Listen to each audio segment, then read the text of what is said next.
Thank you for that heads up. Appreciate you. Um, the market loved NVIDIA earnings on Wednesday. Um, they absolutely blew out earnings. It's unbelievable how much money that company is making. I think they're making something like $100 billion, or they're making like $1 billion a day. It's crazy. Um, so market loved those. Yesterday they had a very volatile open and ultimately climbed higher.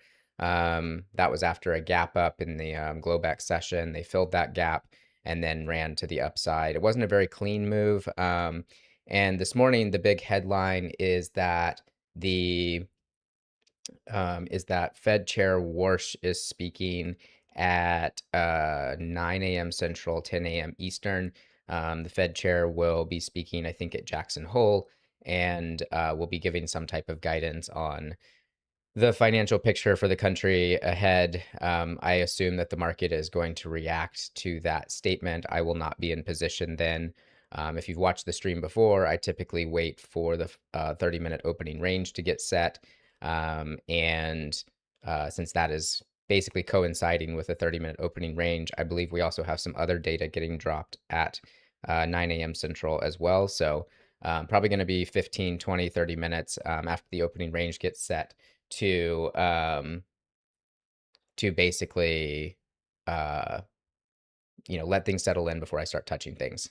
That is typically my workflow anyway. Like I already give it 30 minutes to settle in, but I'm not going to be getting into position when we have data dropping plus the Fed chair speaking. So still we'll be looking for trades, but we'll just give everything a little bit of time to settle in because it could get really volatile really fast. So please have your head on a swivel. Let's take a look at a higher time frame.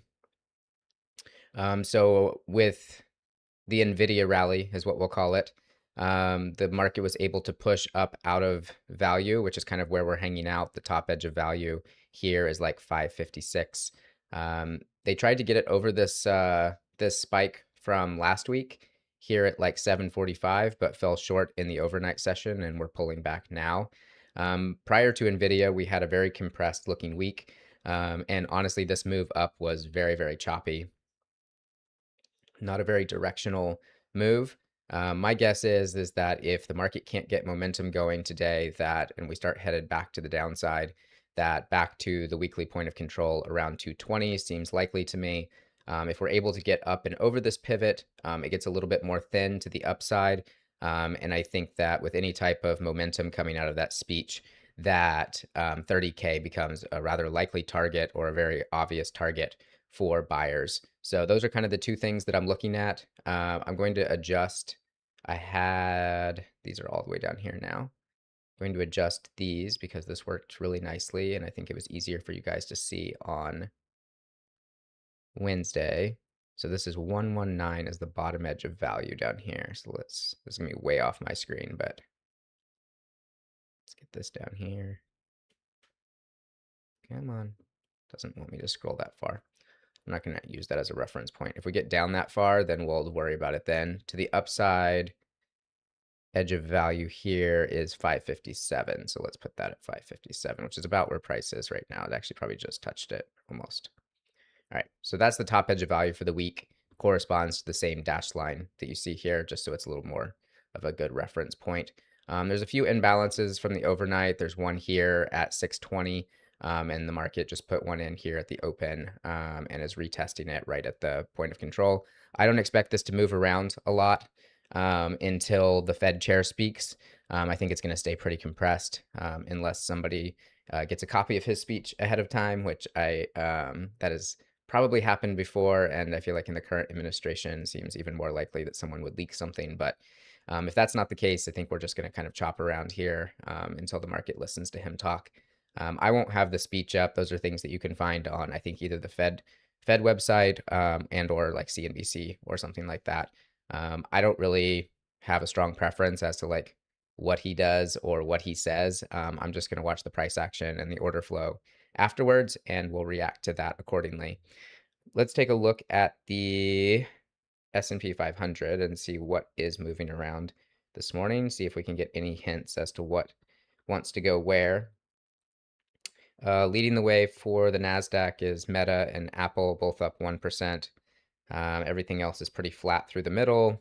And to the downside, Intel is down 1%, Nvidia off by just 1/3%. Everything else in the middle is like some Dow stocks and nothing really very exciting. The NASDAQ on the session right now is down about 1/3%. ES and YM are totally flat. Bitcoin is down 1.25%. Silver futures are randomly up 3% while gold remains flat. Don't know what that's about. And I think that's about it. So really just kind of in a holding pattern, waiting for guidance from the Fed chair, like the rest of the market. So if you're trading pre-opening range, just know that it might be really choppy, and please be careful whenever he starts to talk. So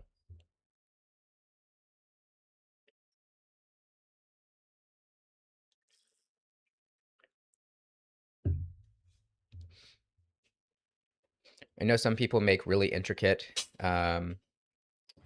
pre-market plans and things like that. And I was thinking about this last night and how to describe it to you guys. But I used to do the same thing. I used to spend like 20 or 30 minutes or more before the market even opened to kind of like draw out my levels and my plan for the day. And I just found that as I gravitated closer to order flow, and I really just like watched so many of my plans just evaporate in the first 15 to 20 minutes that I like wasn't even trading, that I was like, this is a silly waste of time. Like I can do some higher time frame analysis, I can have some ideas about where the market might want to move, but like as soon as the opening bell rings, like everything changes and you just kind of, in my opinion, I just kind of respond to, well, my pre-market analysis was bullish and now we have sold off 300 points. So why did I even bother? And if I'm already not going to trade the first 30 minutes anyway, then what's the point of doing that analysis? So I do the analysis with you guys.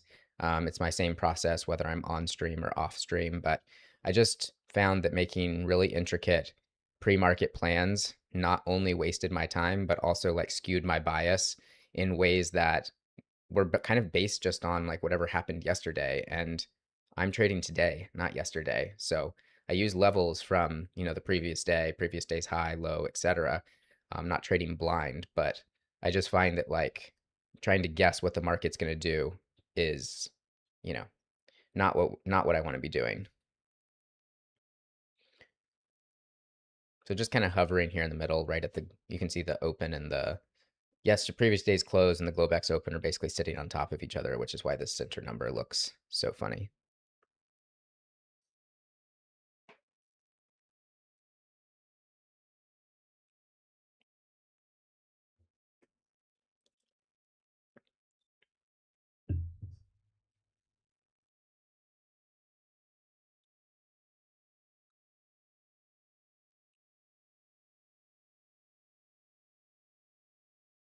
Also, I see a few people popping in here. Good morning. Feel free to hop in chat and say hi.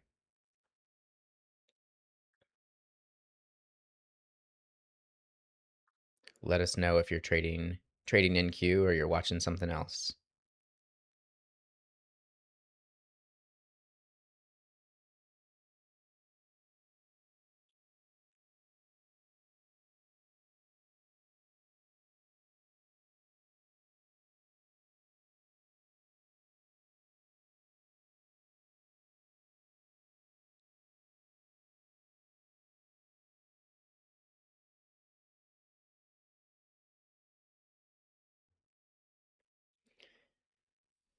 I will still say like kind of my overall look, we're outside of value to the upside right now, so I can't be terribly bearish.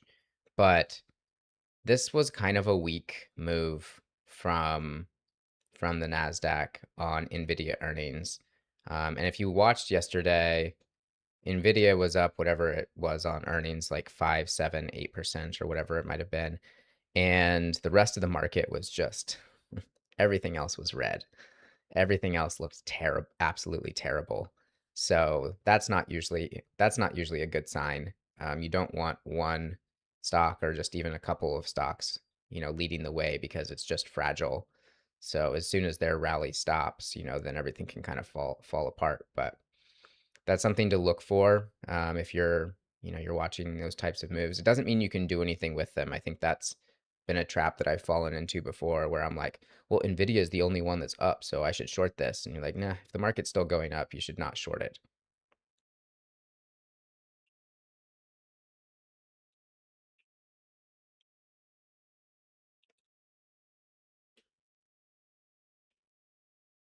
Pretty nice bounce there right in front of the top edge of value, which we drew just a little bit ago. So you see this like nice volume taper here? That's what you want to see if you're trying to go long on a pullback. You know, and the opposite side, not quite so. They're kind of like building out some volume here. This is not what you want to, like this kind of like it slopes, slopes, slopes, and then it starts getting some bigger nodes here at the end. That's what you want to be careful of if you're trying to fade something near the edges. Typically, volume done near the edges means the market still has interest in trading there, and typically means you're going to want to try to go. They're going to want to try to go higher. So this is good taper for fading. This is bad taper for fading, or less than ideal. Doesn't mean that it can't work, but this is more the profile you want to see at the bottom here.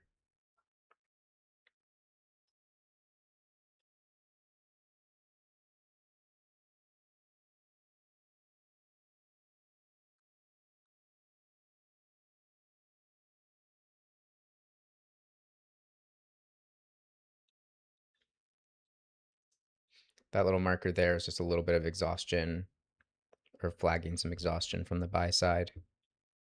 And the top bubble is indicative that on that push, there was a little bit of weakness towards the end of that move. A little bit of negative delta where there should have been positive delta on that push. And I say should in the sense of like, if you want a healthy up move, you typically want positive delta. You want buyers pushing all the way through the candle. And if you don't get that, or you get a bunch of selling towards the end of it, it's not nearly as bullish as if you get full positive delta all the way through the candle. But most of this right now to me is just noise. I think we'll just stay mostly in range here. They might pop the overnight high, but I think we're just waiting for our speaker. And when the Fed chair, the last time he spoke to the market, he really didn't give any guidance. He didn't really say anything much at all, and the market didn't particularly care for that. So it'd be interesting to see whether he comes out this morning with any more guidance or any more, kind of like speaking towards the future.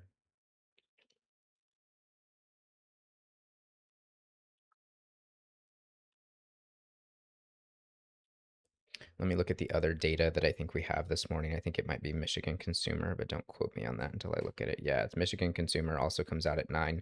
That event in and of itself, Michigan Consumer, can also whipsaw the market around quite a bit. So just know that that's an actual data drop, and the Fed chair speaking is happening concurrently on top of that. So 9 a.m. Central, 10 a.m. Eastern. Check your times about 15 minutes from now. I would expect things to speed up, and I would expect things to get at least temporarily a bit volatile. And the other tricky thing is that it doesn't look like the market is like reacting to anything. So he probably has not done a pre-release of his speech. So the market will be kind of responding in real time to whatever he says. That makes it very, very dangerous to be in position. If he comes out and says something that the market doesn't like, or he says something that the market does like, and you happen to be short, this thing can move real, real fast.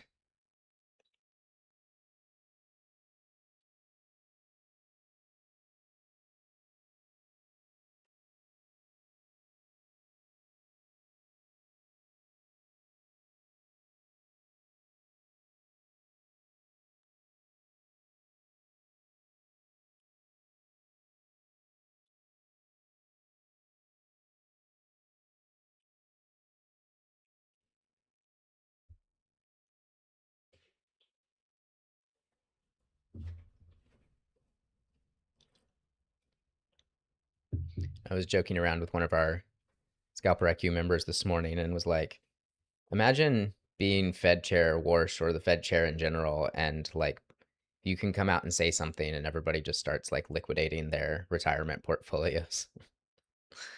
You're like, if you ever get nervous about speaking in public, at least people aren't selling their retirement portfolios when you talk.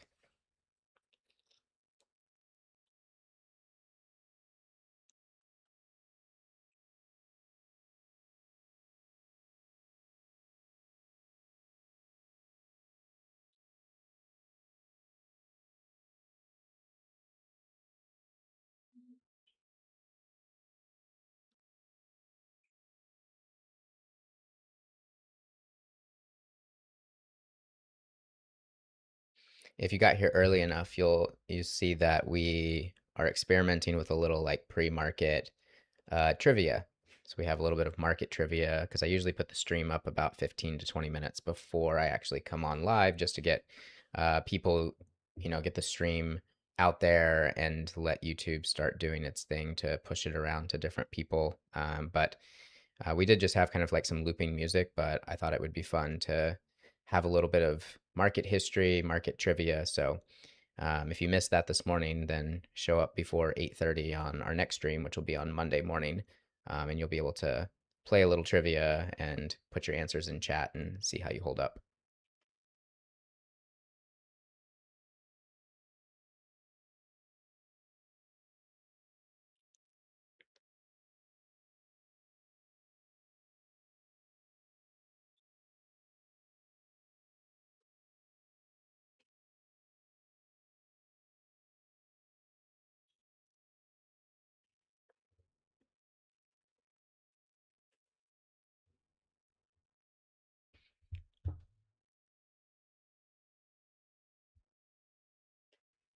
Also, if you're watching and you haven't hit the like button yet, we would really appreciate it. It helps. It's one of the few ways, not just with your guys' viewership, but the like button actually helps quite a bit with YouTube's algorithm. So we appreciate you guys hitting that when you're watching the stream if you're enjoying what you're watching.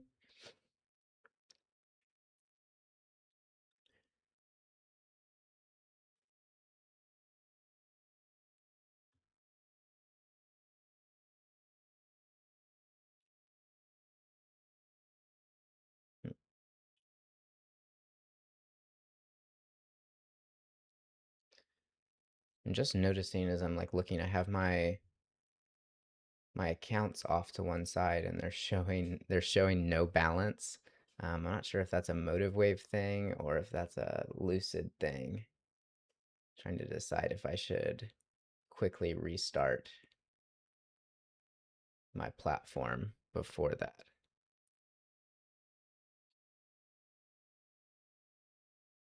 Yeah, let me do that real quick, guys, because I just noticed that and I think that's going to cause problems. So um, I'm just gonna,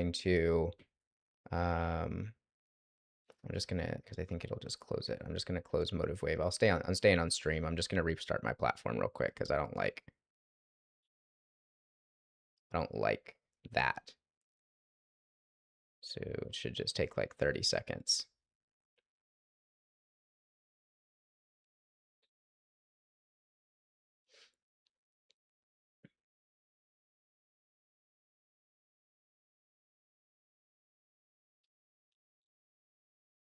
Oh, I'm gonna get a market data connection error. I need to restart again. This has been a new thing with Motive Wave that I don't really appreciate. It's a recent update.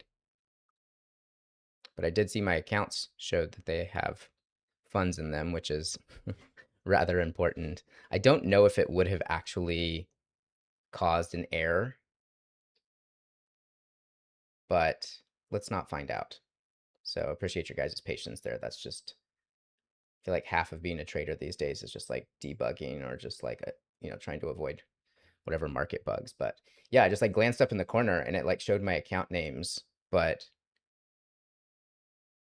there was no balance because I was about to give you guys a review or like let you know where this prop account, where this eval is at, because I'm trying to, if you've been watching the stream for the last couple weeks, I'm trying to pass a 50K eval. I have a funded account through Lucid already, but was doing a test to see, basically size up from 1 micro to 3 micros, and see what my mileage is, because I really have only ever traded 1 micro up until the last few weeks. So it's been going pretty well. We're like would be 250 M and Q points up in that account. Just a little bit off the account high, whatever the peak high was, maybe by like 50 points or something, but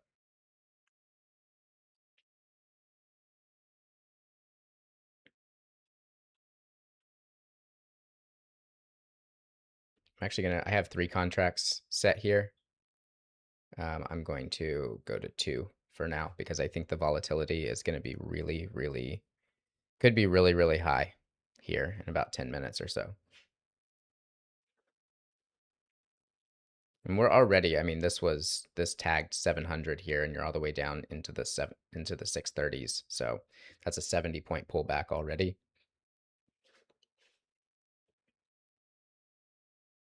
So I'll change position size. My stop will increase ever so slightly. So with 3 contracts, I'm typically using a 20-point stop. And for 2 contracts, I'll be using a 30-point stop. So still risking the same point amount, just giving my position a little bit of extra space. I tend to look for 3 to 1. So for 3 contracts, I'd be looking for 60 points. And for 2 contracts, I'd be looking closer to 90. I actually played back the trade from Wednesday, took a short on Wednesday, kind of shorting at the top edge of value, or at least where the top edge of value was for weekly for Wednesday. And I think I only took like 2 or 3 points of heat. That was like one of my better entries in the last couple weeks. I was really happy with that. It was only red for like the initial, like when I got filled, it like popped a couple points above my offer and then just went right into the money and just stayed there. And that whole trade took like 4 minutes. It's awesome.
So yeah, just kind of popping around, just bouncing around in range here. It's not.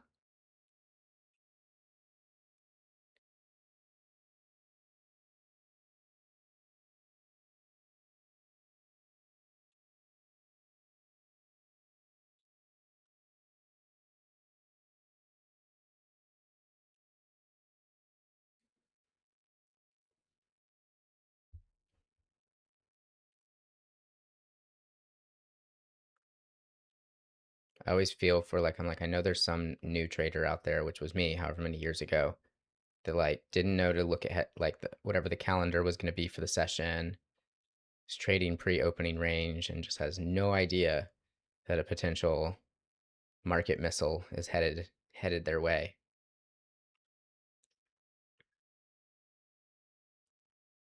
I don't think you have to have like this like crazy expensive news feed nowadays either. Like I have a trading view account and I look at it. I look at the calendar on or the economic calendar on there. Seems to work.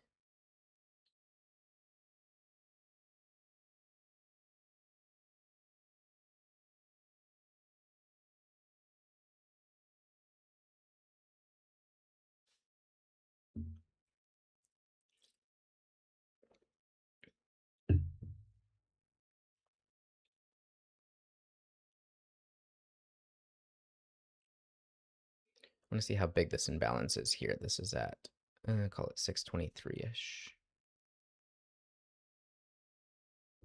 It's probably this negative 108. It's not really that big. It's from Globex. It's like big for Globex, but not really big for RTH.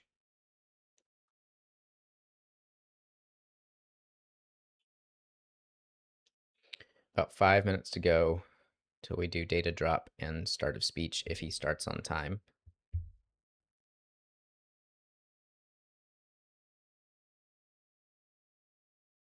If things start to get really nuts, let's take a look at where things might want to go. If he says something that the market really likes, then I think, you know, somewhere between, this is all pretty thin. Like the market has moved pretty quickly through this area.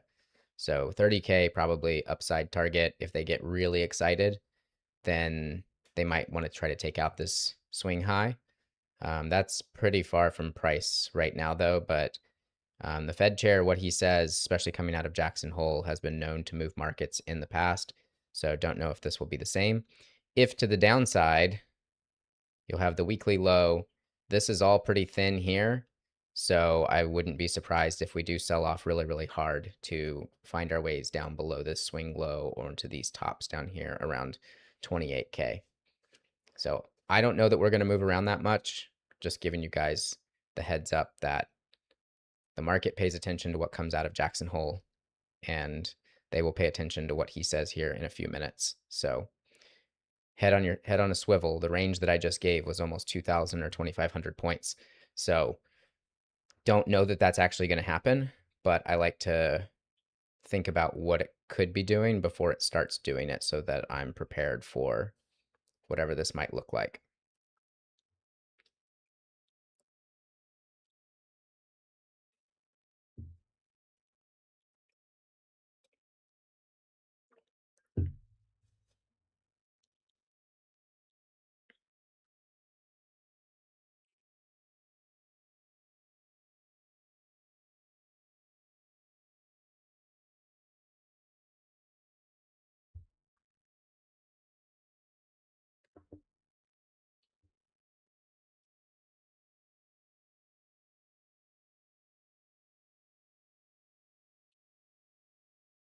I don't know if anybody, I don't know where everybody is based, but I don't know if anybody caught the partial lunar eclipse last night. We had that here in Texas. Was able to see just like the very beginnings of it, and then it got cloudy, which is like ironic because it's been like blazingly hot, no clouds, sun for like 3 weeks, and then it's like, oh, there's a lunar eclipse. Here's some clouds for you. Super, super pretty though, even with the clouds. It's just so crazy to see that shadow starting to cast across the moon.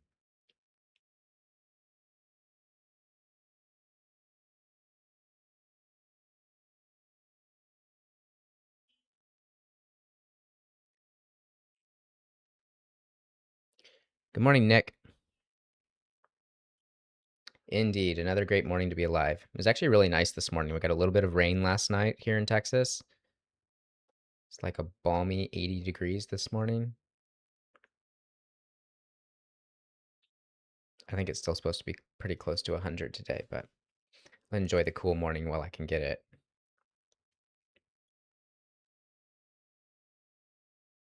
And Nick, if you're just joining stream, we have a data drop here that's pretty significant at about 9 a.m., as well as the Fed chair speaking. So just head on a swivel.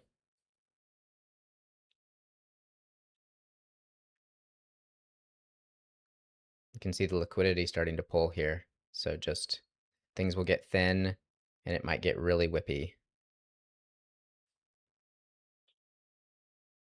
So there's the Michigan consumer data. And that's what I mean by really whippy. There's just tons of holes in the depth of market, just like as people pull their orders, not wanting to get filled. So things just move even faster. Not the time. Ooh, 70s sounds nice. 70s sounds nice for sure. So yeah, this is exactly what I was talking about. This is probably Michigan Consumer. I doubt that Walsh has said anything, or Warsh, sorry, I mispronounced his name. His name is basically pronounced like if you live in the Northeast and are trying to say wash. Um, but he probably hasn't said anything of significance yet. This is just the data settling in.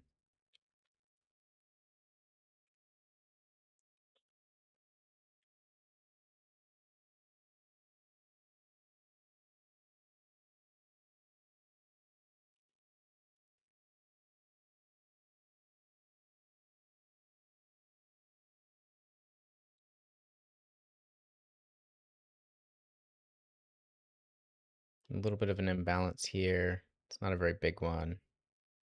Everything's pretty thin right now. So um, the way our imbalance study works is it flags relative to the overall session. So if the biggest imbalance is still not relatively that big, it doesn't have like a cutoff requirement of it being like 400 or 500, contracts for an imbalance. So I'm just flagging that if I see an imbalance get flagged here and then I sort of come up here and I can't really find it on the delta volume, I don't really pay attention to it too much.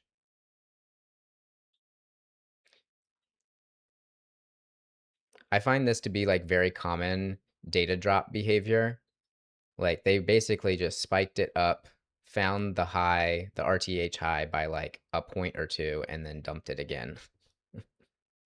It's like straight to the first reference point they can find and then just throttle it down. So liquidity's still trying to get a handle on things. You can still see gaps in the depth of market on the right side of my screen. That just means nobody is offering there. So you want to stay away from those times if you can. Hey Josh, welcome to the stream. Good to see you back.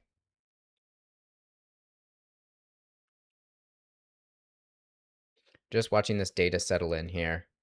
This is Michigan consumer, and then going to have a little bit of Fed chair speaking to sprinkle on top of that.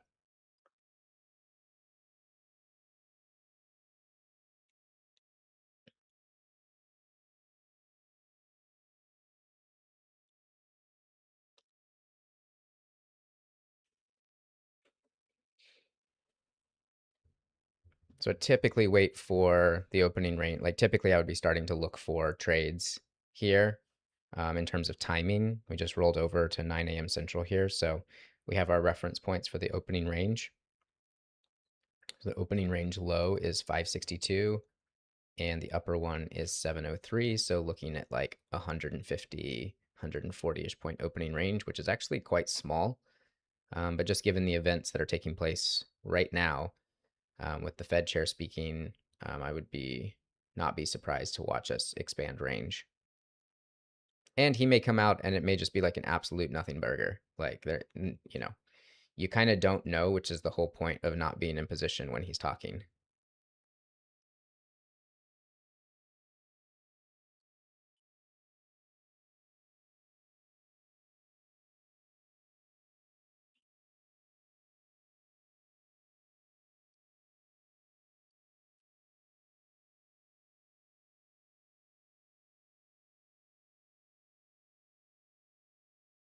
I'm going to scroll my depth of market down here to 560. I don't know that they're going to get the low, but I want to see how it reacts. This red line is the top edge of value. So if you traded with us on Wednesday, I put that line as a reference point on the chart, which I think was helpful for some people. So that red line is the same as this white dashed line here, which is kind of like right where we're trading. It'll move around a little bit as we do more volume, so it may not be exact, but it's kind of an area.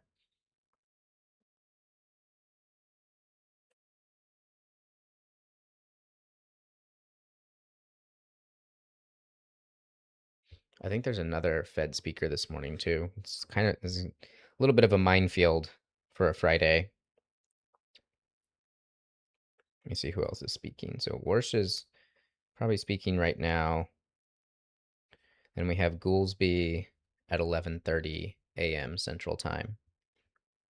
Market won't care what he has to say as much as the Fed chair, but the market can and will respond to the Fed speakers. Typically, though, in my experience, whatever they make the market do, like with whatever they say, if it's not one of the main speakers, this does not apply to Warsh. But if it's one of the, non-boss people, then the market sometimes will respond pretty violently to what they say temporarily, like if they're getting an interview or they do a short speech or something. And then typically, not always, but the market will kind of like take that move back and go back to whatever it was doing prior to the comments. This blue area right here is a bit of seller absorption that took place a little earlier. So when they popped up here and they couldn't get it back down right away, then this gets flagged here. Bottom of that's around 580.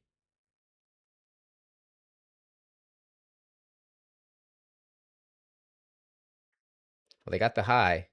Can they get the low too?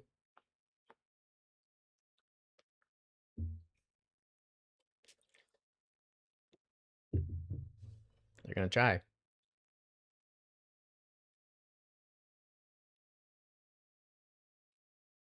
So top edge of weekly value is actually right below the opening range and overnight low. So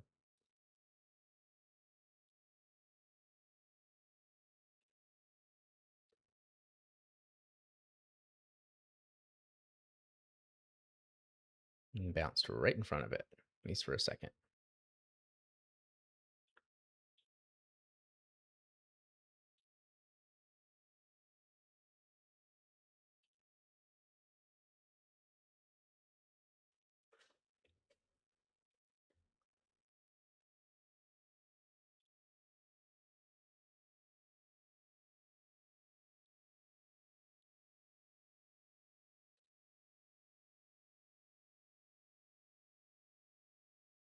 Yeah, so Worse is speaking right now. Just look at some notes from what he said. We must be confident that underlying inflation is moving to our objective at sufficient speed, blah, blah, blah. Otherwise, while this summer's inflation readings were better than expected, they do not tell me that underlying the Fed's predominant focus right now should be on prices, on price stability side of mandate. Numbers are more concerning.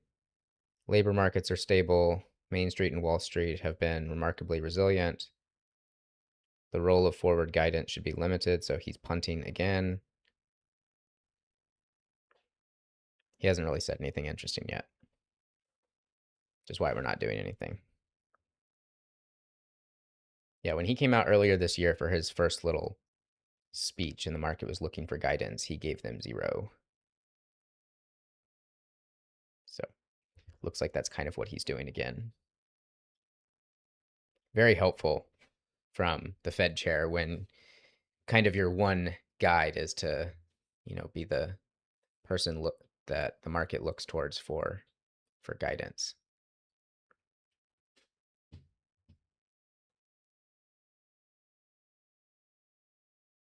Solid bounce there right off the top of weekly value.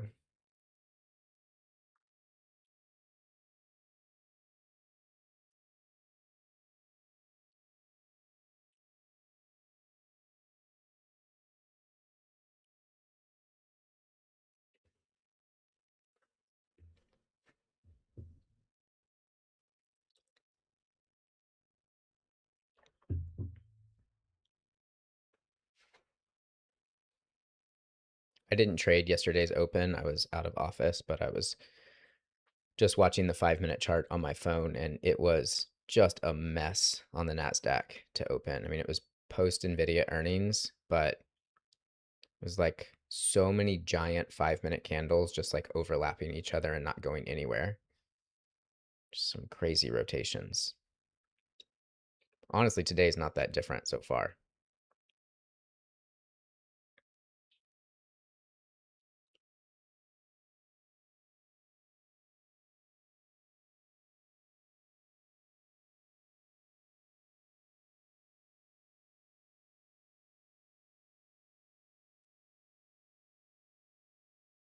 I'm still inclined to be on the short side of things, but just not until we get below the opening range low and below this red line if we're going to.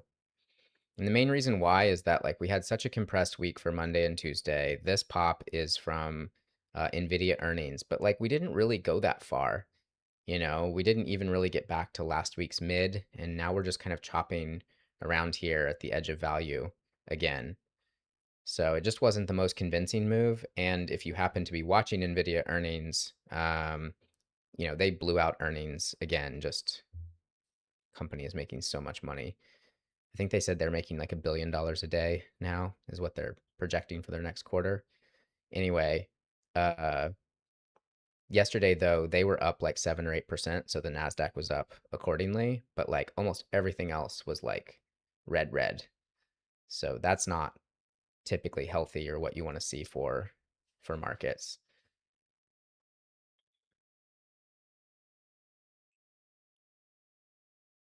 Moving super, super, super fast right now. So size down to 2 contracts. I'll use a 30-point stop in this.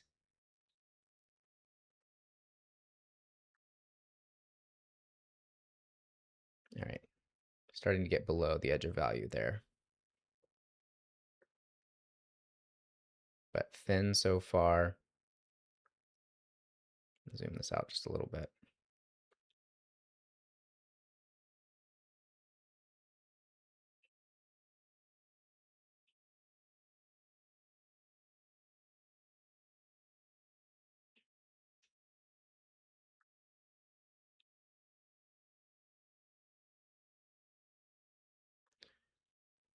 I'm actually going to come up and look at this 80 level. So we have an imbalance here. That's the 83. That's that 100 right here. That would be poking our head back inside of value just a little bit on the weekly. Ooh, there they go. There's some sellers. All right, so I'm going to look at between 60 and 80 and see if we can't get something in there for a potential short. Weekly point of control is still down all the way down at 220, like 200 or 300 points away. I probably wouldn't be holding that far, but probably first point of reference is this top here from pre-NVIDIA earnings around 410. If we keep pulling back, they're right back up to this edge of value right now.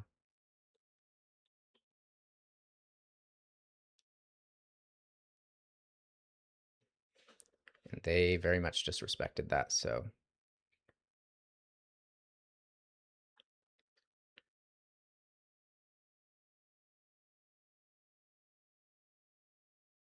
I prefer to be short a little bit above this if it comes back, just because I'd like my stop to be on the other side of this imbalance and this absorption level from earlier in the session. But seller's going to push.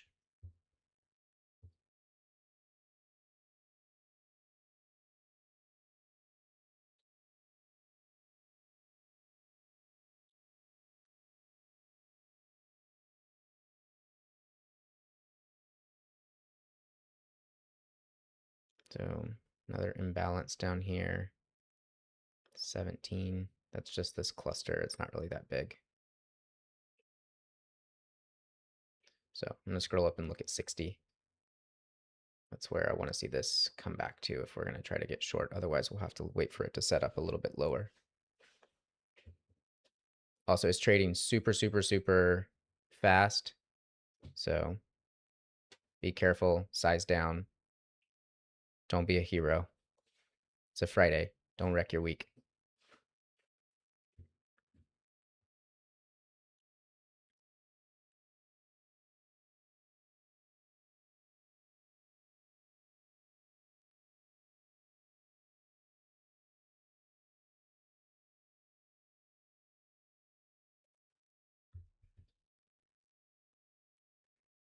I want to see this pop right into this area here, like barely back into NQ's opening range, which is like 63 on the low side, 62, and then pop up and then get back below this 60 level. Stop would be 90, which would be just on the other side of these couple reference points here.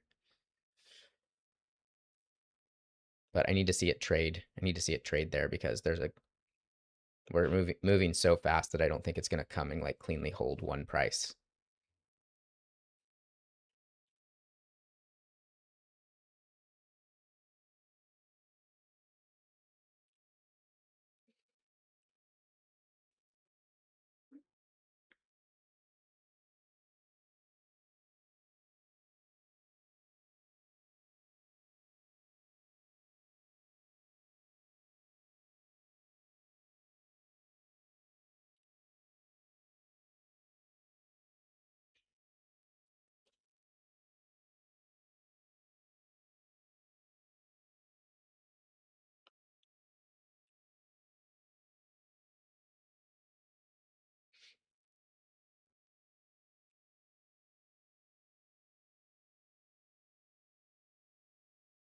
Having a hard time getting back above the 50s at the moment.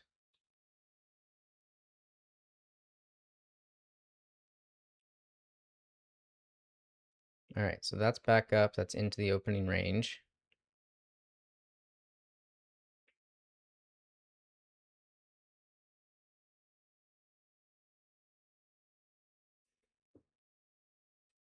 All right, I'm filled on the short side. Stop is 92. They very well might try to squeeze this, so trying to give it the space that it wants, needs. Target to the downside is below 500. If we get below 520, I'll put my stop to break even.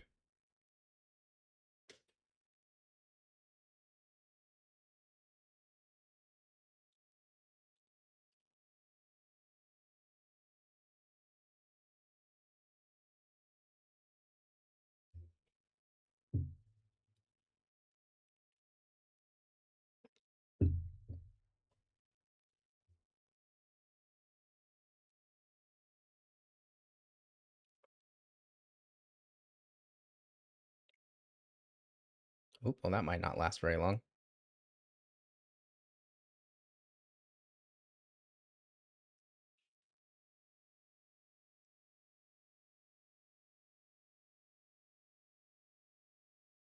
And stop there. That was fast.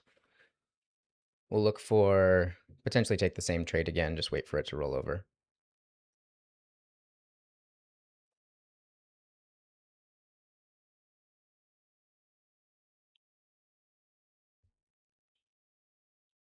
So ended up kind of, got pretty far.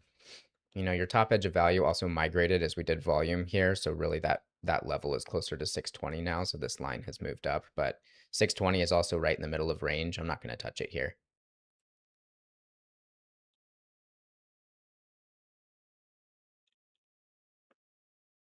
So still kind of would take the same trade again. Would wait for this to get back below 560 if we're going to do that.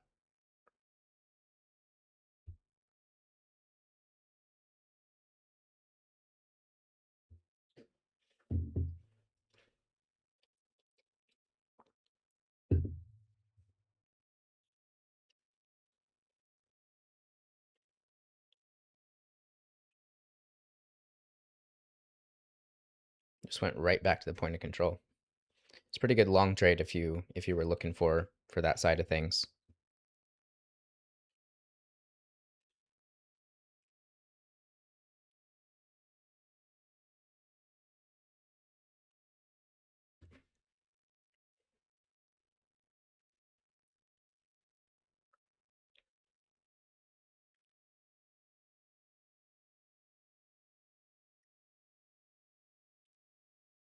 I always like if I'm gonna be wrong, like I want to be really wrong. Like very happy to stop out in the 90s here now that we've gone 30 points past that and are still pushing. I don't want to be kind of wrong because then they're going to take my stop and go back in the direction that it was already going. This, I was just wrong. I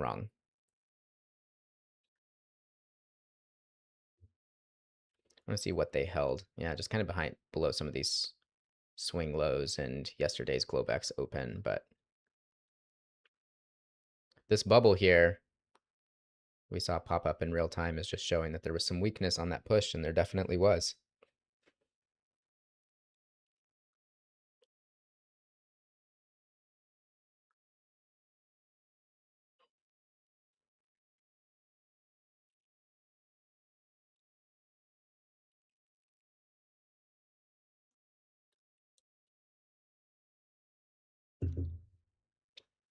I think it's going to be a really tricky session to trade just with all the data drops and people talking.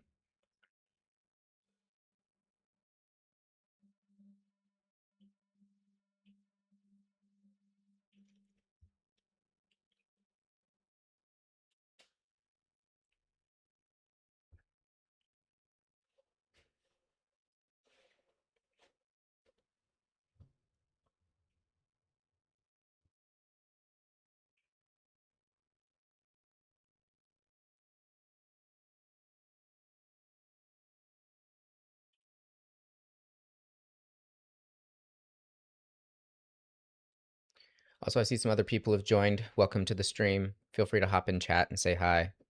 Let us know where you're trading. Let us know where you're coming from. Also, if you haven't hit the like button yet, we super appreciate it. Helps the stream out. We are doing our best to grow. As we grow, we get to do cooler things. Hoping to be able to partner with a prop firm or something like that in the future so that we can offer you guys discounted accounts if we can get our hands on some.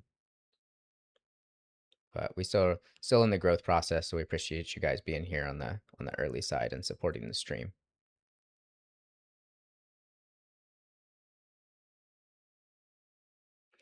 Yeah, that was I hear you, Josh. I don't have those things on my chart, but I can imagine what that looks like. And that was very much price did not want to go down there. So that trade I had no chance. But we'd already seen one reaction to this. You got down, cut it, reacted to it, sold off, and came back up to it. So I'm going to take that trade most of the time. But, you know, with worse speaking, it's hard to know. Like he could have easily said something and or the market just kind of doing what the market does.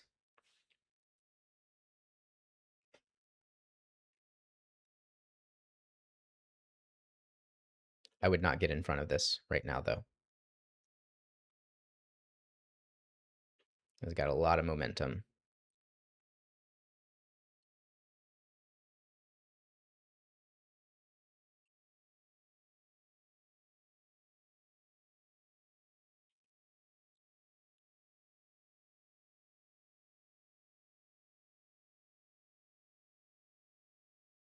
A little bit of exhaustion there from the buyers.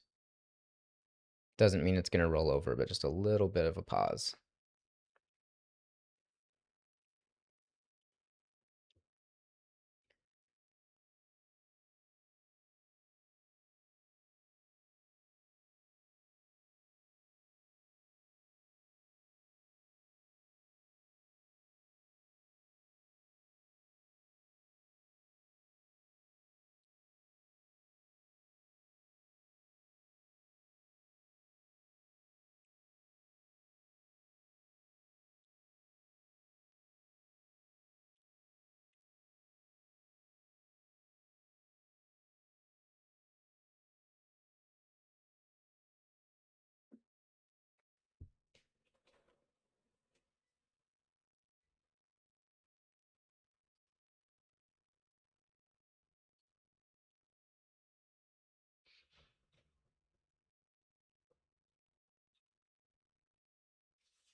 Ooh, that's a painful pullback.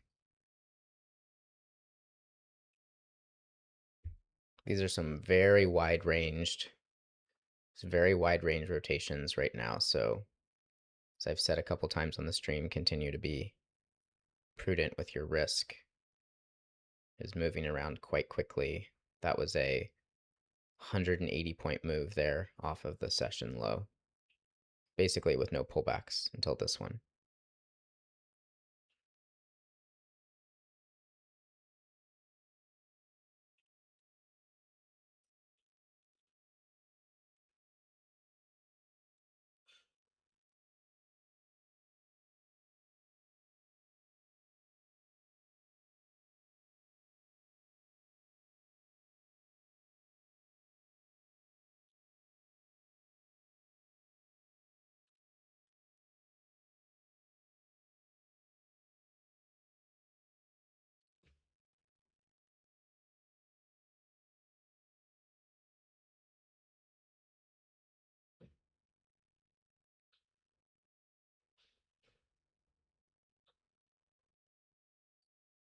Kind of looks like they want to try to run it from one side of the range to the other.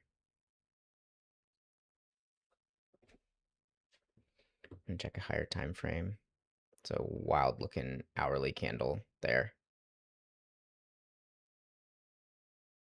Still just hanging out right above the top edge of value. So this line technically is moved up to like 620 or so. Although mark's Looks like motive wave just deleted my line, which was not overly helpful. Just draw it back, motive wave.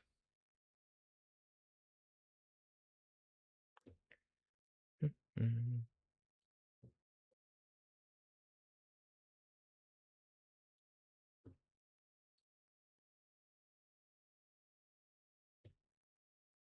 Not really sure why it did that, but. And this just has moved because once we do more volume here, then value will expand. So it's like 617, 620-ish. It's in an area I less want to interact with because it's like right in the middle of traffic. But just so we're looking at the same level. So this corresponds to that, the dashed line on the higher time frame.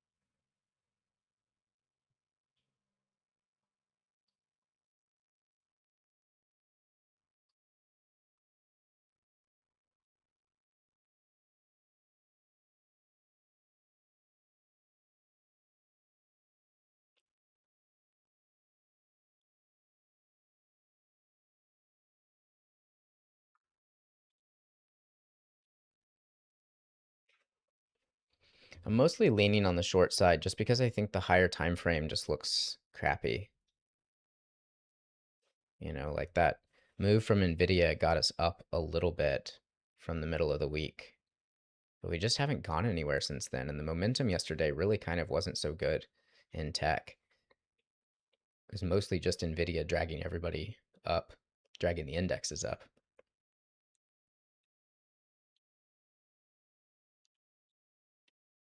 But there's too much traffic in here to take a trade.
I also give sellers just well, technically speaking, we broke the opening range high by 1 tick on the data drop. So we've actually pierced both sides of the opening range. So they can't really lean against that for edge. It just means the day statistically will be volatile, which is what we're doing right now. But typically, whichever side of the opening range gets pierced first, that side typically has a little bit of edge for the rest of the session, like statistically speaking. It's not really that the most interesting of stats in the sense of like, of course, if the market is breaking its low, then more times than not, it's going lower. That's just like, but it's something that I think about whenever I'm watching, just so that I keep my biases in check. But since we've broken both sides, there's not really a way to lean. It's just letting you know that price is pretty violently moving in both directions.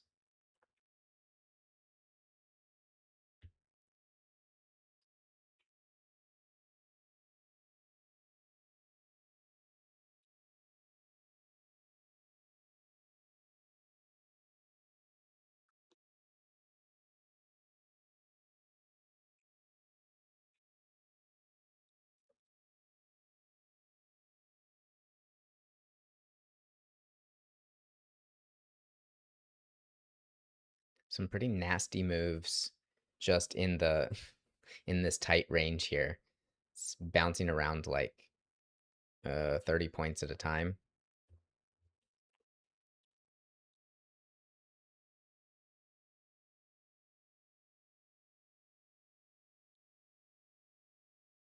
Like, come on, buyers, you got it all the way up here. You're gonna push it the rest of the way.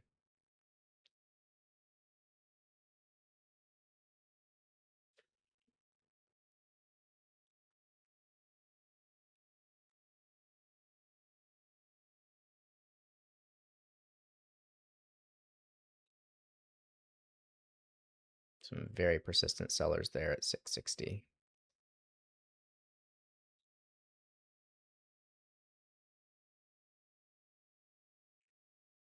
I really don't want this to get into the middle of the range and hang out here for too long. It's just going to get really, really choppy.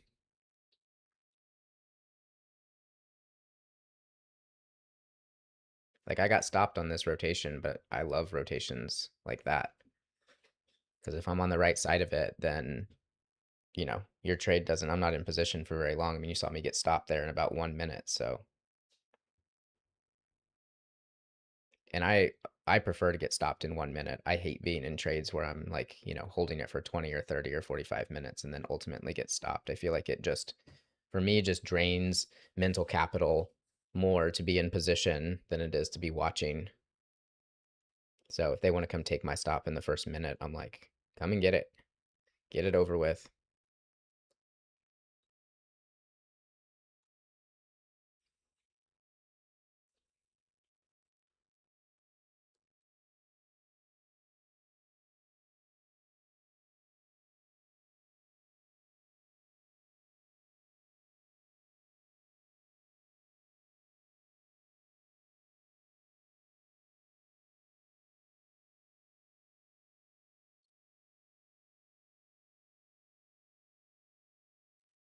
And see how everything else, let's see how the S&P looks and what its top holdings are doing now that we've kind of settled in a little bit.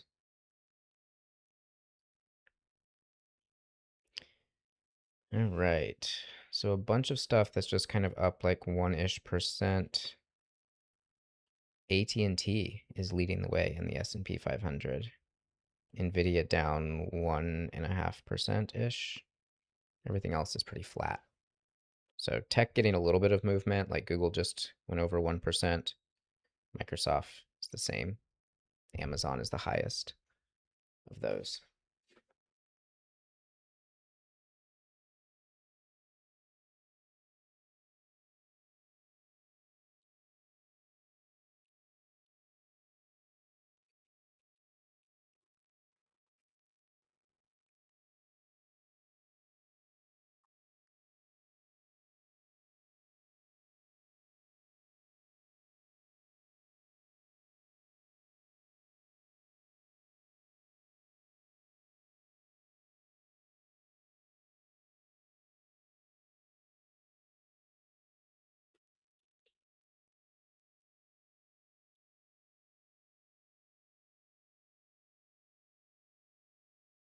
If they can get this up through the high and get like a little bit of momentum going, it's a pretty strong looking hourly candle.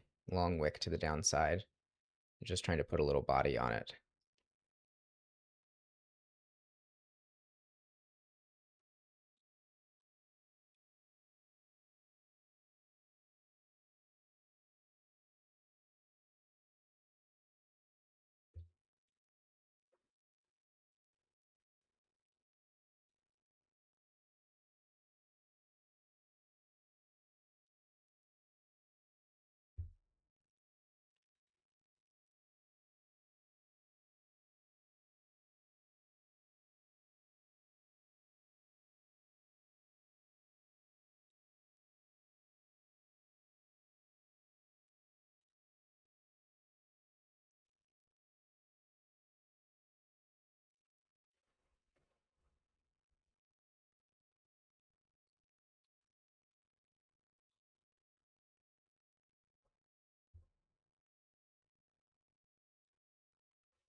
Buyer's building a lot more volume outside of value to the upside. You can see how much more volume we've done up here versus how it tapered down here. So this looks like it wants to try to push higher.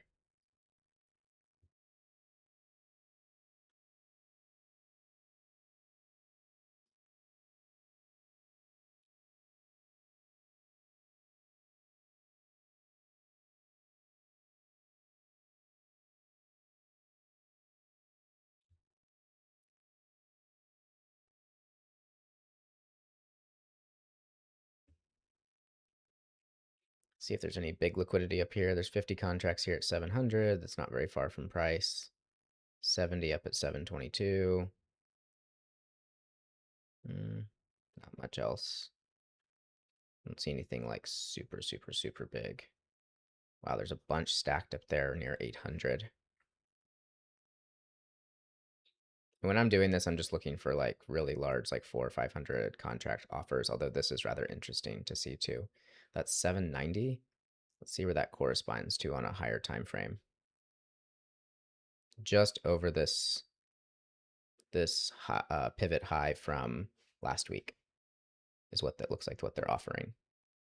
It's like they're probably hoping for a pop above this level and a little stop run to get themselves filled. So that's through the high there.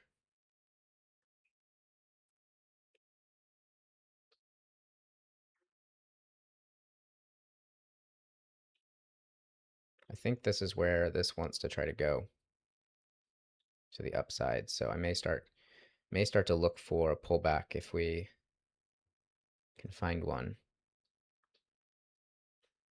Just going to bump up the number of imbalances on my chart and see if there's any point of reference. There's one at the low. There's one in the middle. There's one right there. Let's take a look and see how big that one is at 76.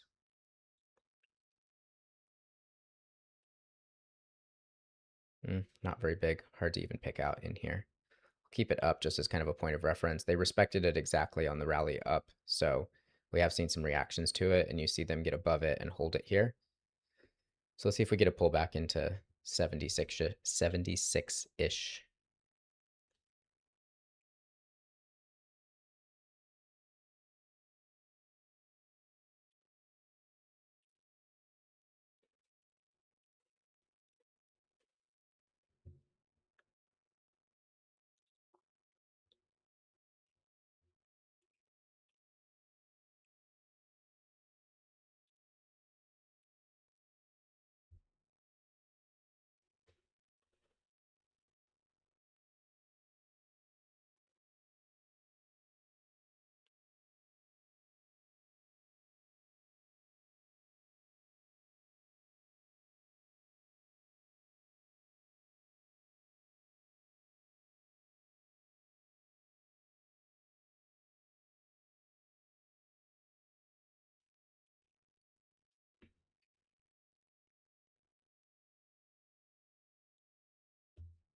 Gonna let this trade here for a minute.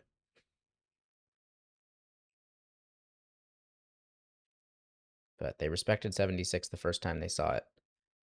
Let's see if they come back and show it again. Just put another imbalance in, which kicked out the one I was looking at.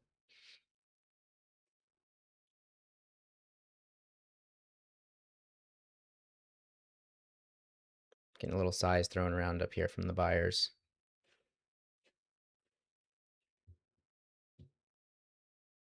That was a really clean hold of that 76 level, but didn't give me a second look at it yet.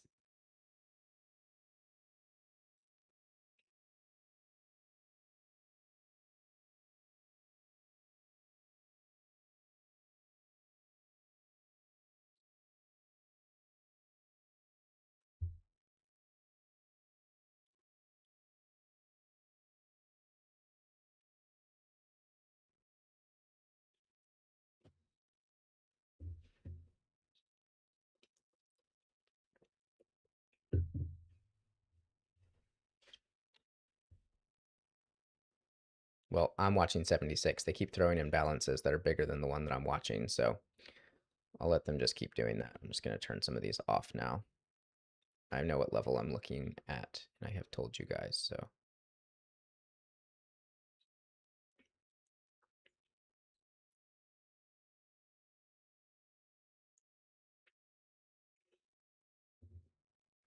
76 is also the top edge of value for the session. So that's that little tiny dashed line as well.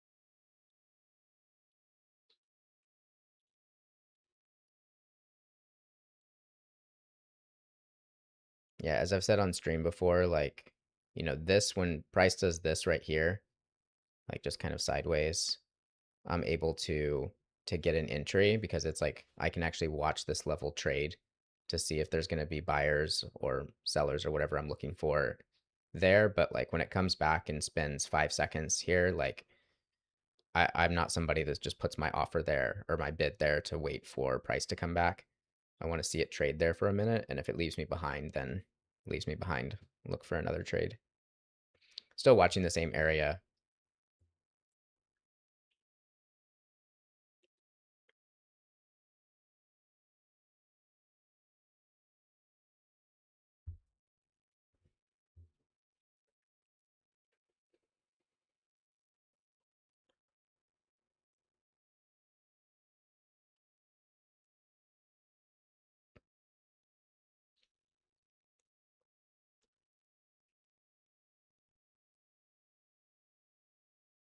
Well, I think they're going to leave without me.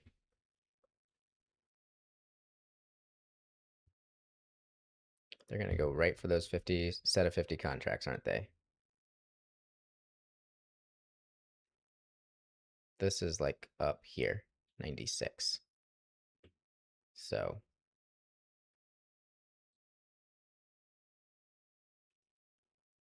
at this point, this would be my like far away target. So if they get that first without giving me a pullback that gives me enough risk to reward to get there, then I'm probably not going to be able to get long.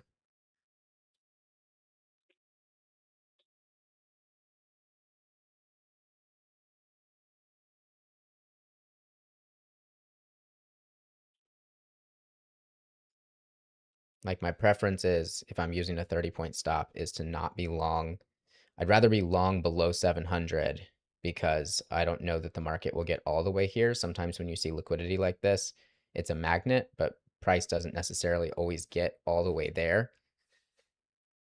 So I can't really be long here because I want, if I'm using, my 3-to-1 benchmark for a 30-point stop, then I'm looking for 90 points, which I think is achievable right now, but I don't want my offer to have to be on the other side of this big liquidity.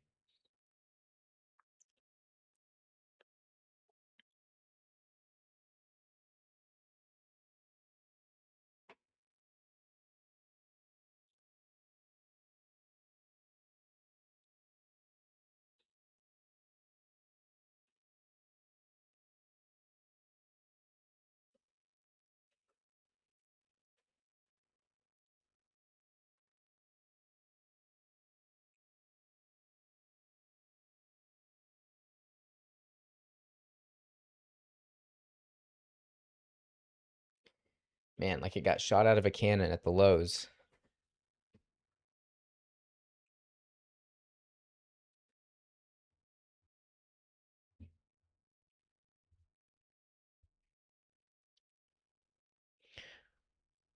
I would still take that short trade again, though. We had popped the opening range high and then sold all the way through the opening range low with only like one small little pullback in between. So, you know, I was very interested in a reoffer and then to go lower, head towards the previous day's low, but market very much had other ideas. So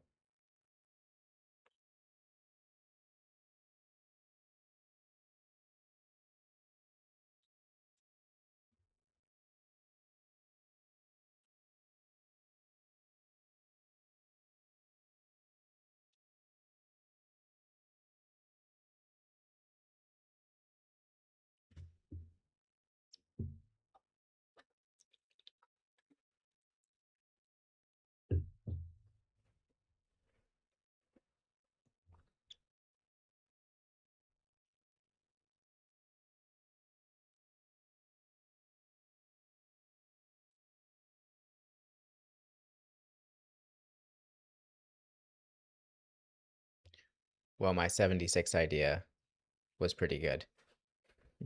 Just didn't trade there long enough for me to get in. We're moving pretty fast. It's a pretty substantial rally to the upside here. If you look on a higher time frame, that is a pretty bullish candle. They're getting right up to this little swing high here at 757. It's kind of like what they just about touched right there.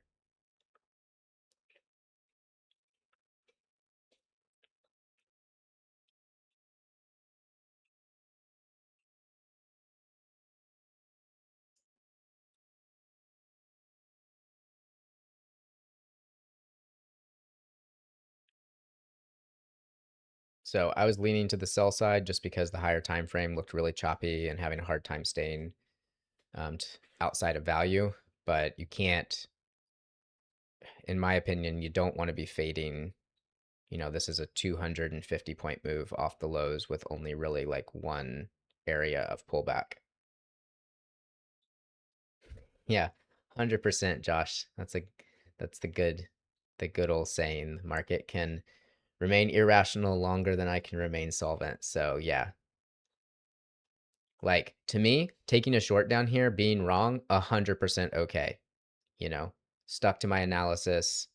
Price held was moving pretty quick. We had already rejected in this area once, and we held there for long enough for me to get short. And did I get short stopped out in like 45 seconds? Uh-huh. But like that to me, that's okay. What's not okay for my system is to keep trying to short, right? I was like, all right, if we get back below 580, then I'll start looking for shorts again. And we never got close. We never even got below 600. So I'm not looking for shorts. I'm not going to step in front of a 250 point move. That's just that's how you blow up accounts, and that's how you get yourself, or at least for me, it gets me really frustrated, right? So like I'm loosely looking for a pullback to the long side now, but I'm still going to respect my levels and I'm not going to chase this up. So if it doesn't pull back, then it's going to go without me, and that's okay. There's plenty of market moves every single day, every single week, and I don't have to be a part of all of them. And I'm still green on the week. So still green on the week.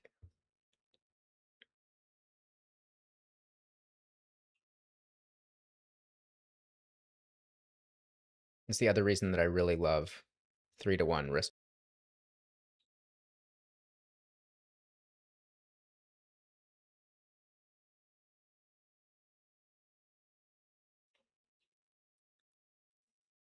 So with 3-to-1 risk to reward, I can take stops. I don't know about no more shorts, David, but I'm not gonna short this. This is unshortable by my systems. You know, we're closing in on 300 points off the low. And if you look at if you just like pull up a 5-minute chart, like we're just straight vertical to the upside. So be interested to see what the market does. Like I'm seeing if they even still kept these orders up here. Yeah, so I would not even be thinking about any type of short move until they fill this set of orders. I'm actually hoping that they give me a pullback before they get there, but they're only 30 points away from it right now. So all of these guys are clustered up here right around 800. They just got above this swing high from last week. So they just popped above that, getting a tiny bit of a pullback there.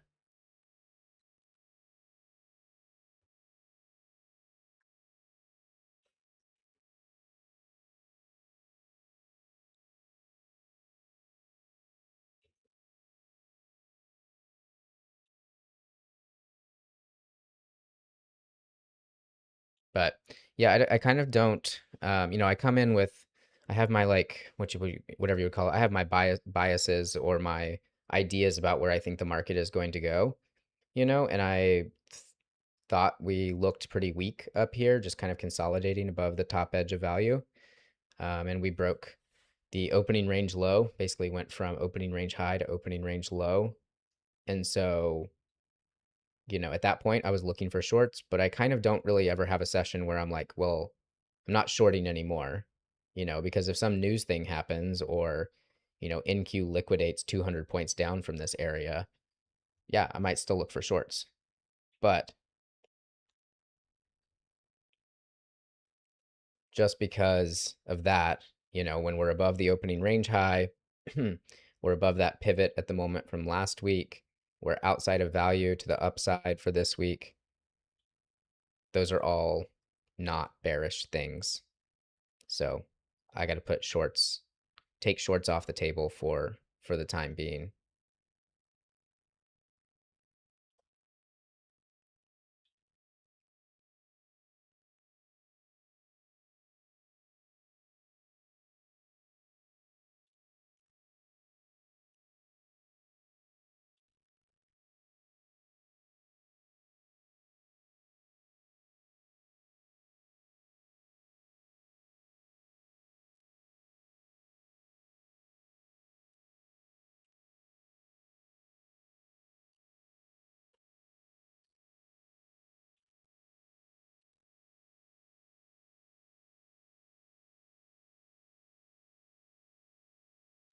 Just a lockout rally.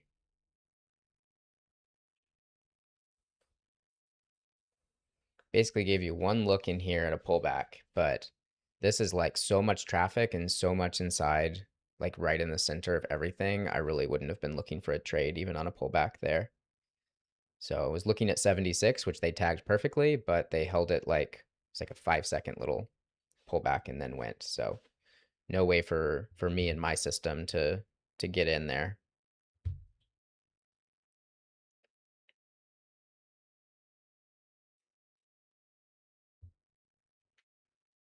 About another 15-ish points to go to get into these orders that are on screen here.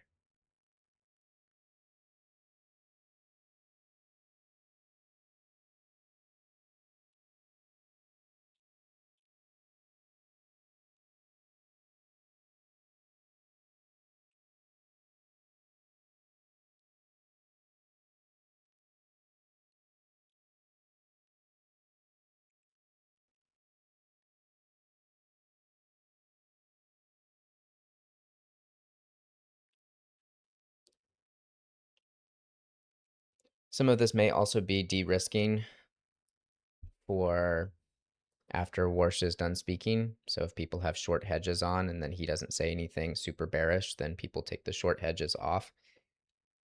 And to take a short hedge off, you're a net buyer.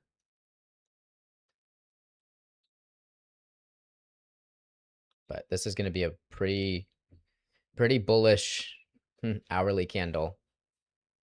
So sellers really let this kind of get away from them in here.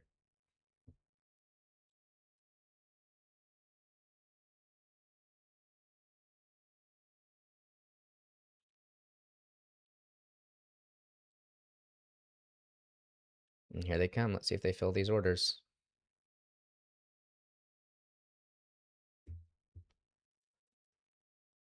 There's one. There's 2, 3, 4. Ooh. There they go. Got them all.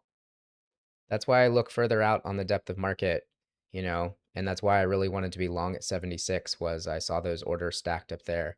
Whenever the market starts making a directional move like this, I like to scroll my depth of market up to look to see if there's any big orders or any interesting order sets that kind of stick out. And whenever I scrolled this up with you guys live, there was 5 sets of 50 contract orders spread a couple points apart up here, and the market basically pulled back to 76 and just made a beeline for those orders and just filled them. So wasn't able to get filled on the long side. Had a price we were looking at, but just moved too fast. But I like to do that just because it means my analysis, like wasn't able to get into the trade, but my analysis still held firm. So I know if I see a setup like that again in the future, that it's something that has at least shown me at least once that it works. So now it's going to be, I'm not quite sure what they want to do with it. They got it all the way up here. There's a 100 contract order just short of 800. And there's another 100 contract order all the way up at 888. So still plenty of liquidity to the upside if they want to keep pushing it. So I'm probably still looking for a long, but we haven't pulled back at all here. You know, if you look on a 5-minute chart for this, this is like one red candle,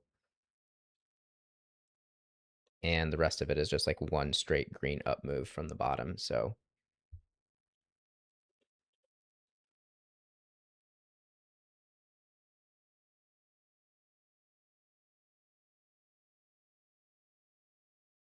let's go see how big this imbalance is here at 720. I start to just kind of look at reference points for, you know, if price is going to pull back, where's it going to pull back to? So not a super big imbalance, 60-ish.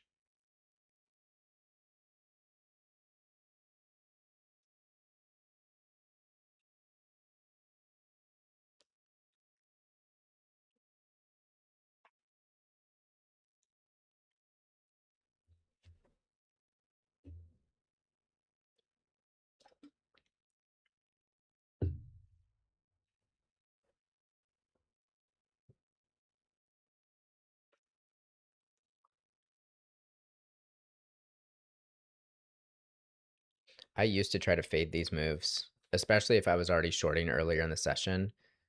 I would just get frustrated and just like keep looking for shorts. And now I don't do that because I just find it demoralizing to like, yeah, it was a potential short below the opening range low and below the, you know, the top edge of weekly value. It is not a short when it has gone 300 points in one line. So to me, if I'm like stuck on my bias for whatever reason, like if I'm like, oh my gosh, I still think this thing is going to short, then what I try to do to prevent myself from fading things is, you guys heard me say on stream when we popped above this and I got stopped, was I was like, I'll try again if it gets back below 580. And we never did, so it saved me from doing anything with this. But if I can't shake that bias, if it's just like, I don't quote unquote agree with the price action, right? Then I just turn it off and just go trade another, just like live to trade another day if I can't get the short bug out of my brain, or long bug, whatever it is.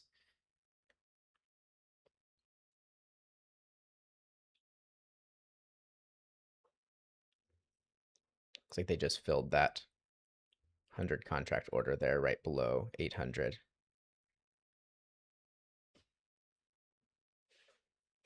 Sellers better not let this get too far away from them because they're going to start to smell 30K.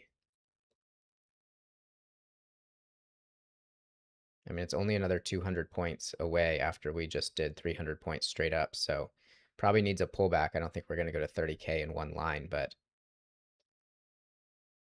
you know, sellers really let that get away from them. And now you're kind of starting to get into this like thinner volume. You have a little bit of consolidation here on an hourly chart around just short of 900, but then it's like more thin. And when I say thin, I'm just looking for overlapping candles, right? Or lack thereof. So like this is thick, choppy, kind of non-directional, right? But this is very directional. And then these candles, like they're just kind of open air. There's no overlap with them until you get up to 30K. So price can move very, very quickly through those areas. And we basically got it above this pivot and really didn't do anything with it here at 750. They just knifed it. So buyers, bulls on parade at the moment.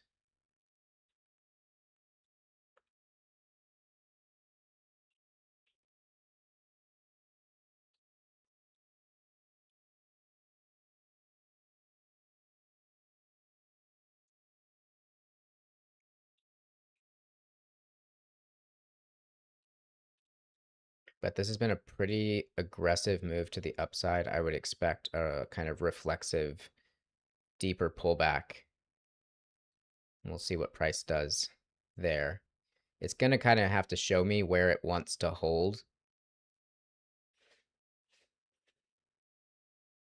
Wow. Like I said, reflexive pullback.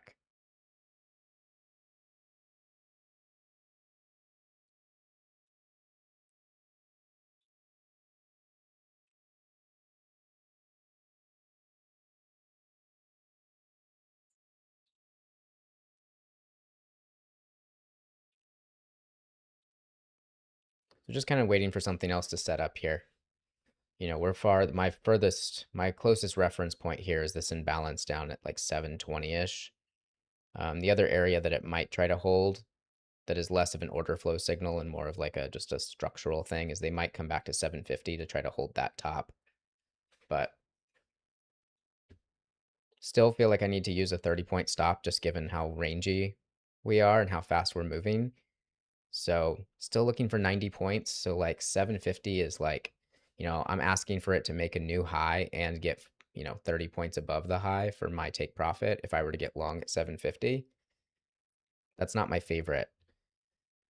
That's not my favorite. Like 720 to me is a bit better because then if it holds and comes back up, then I'm asking it to really just like get back up to its high, not have to make a new one.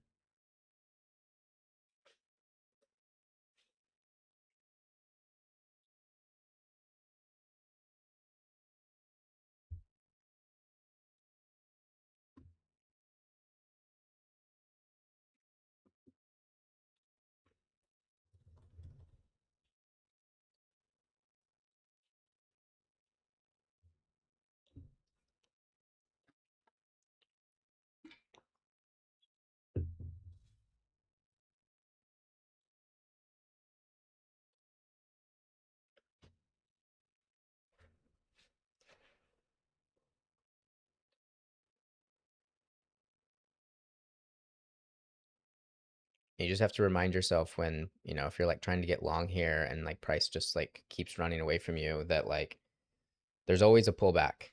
There's always a pullback. And if there's no pullback, there's always another day to trade. So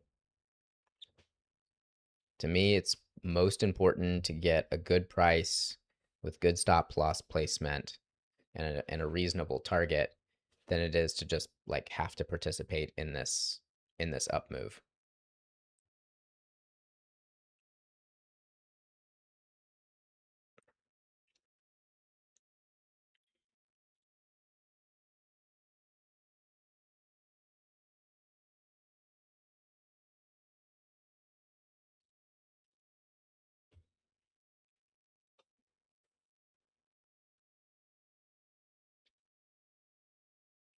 I'm actually going to go off camera for just a moment, guys. The stream will stay up. I'll be back in just like 2 minutes.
All right, just kind of waiting for some kind of pullback here.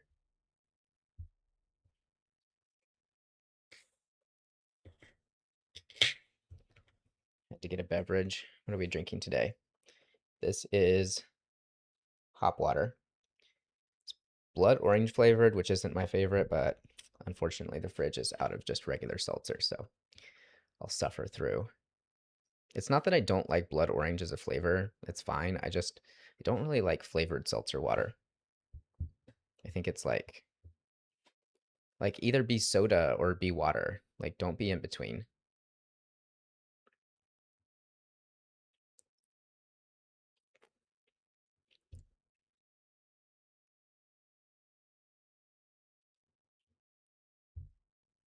I saw something a while back that LaCroix was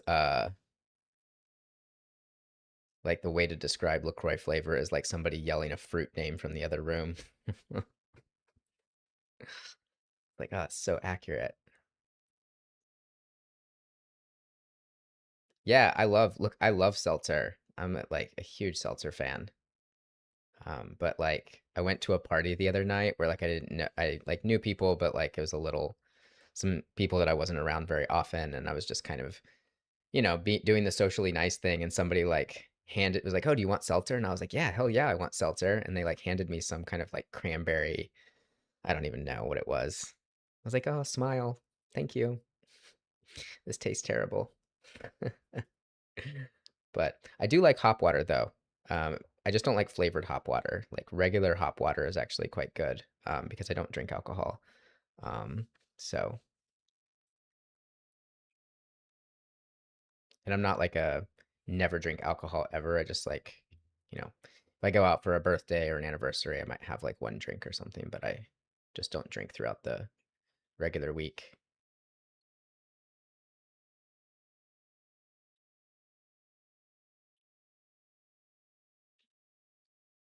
I would expect some kind of a deeper pullback here, just given how far we ran, but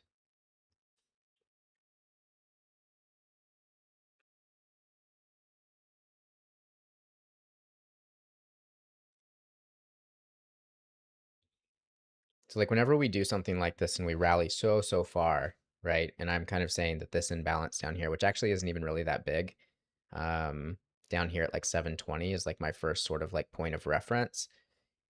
I don't know if price is going to get back that far, and if it does, I don't even know if I'll do anything with it. So what I'll do in the meantime is like I'll wait for the market to give me another place to look at, right? So if they come down here to 750 and they bounce it back up to 800 and start to pull back again, then I might be interested in 750, depending on how things play out, because buyers are showing me like the price that they're willing to defend, but I'm not willing to like start trying to guess here on the way down. That has gotten me into a world of hurt. Um, I like had to like do a little reevaluation a few months ago because I was just like I was right on direction a bunch and I was just too early. And so I would get stopped in these pullbacks, and then like ultimately price would like put in a low and then go up. And I was like, "Man, what am I doing wrong?" And I think really what I was doing wrong is just like too interested in getting into the move instead of being interested in waiting for buyers or sellers to hold a particular price and then manage risk from that point.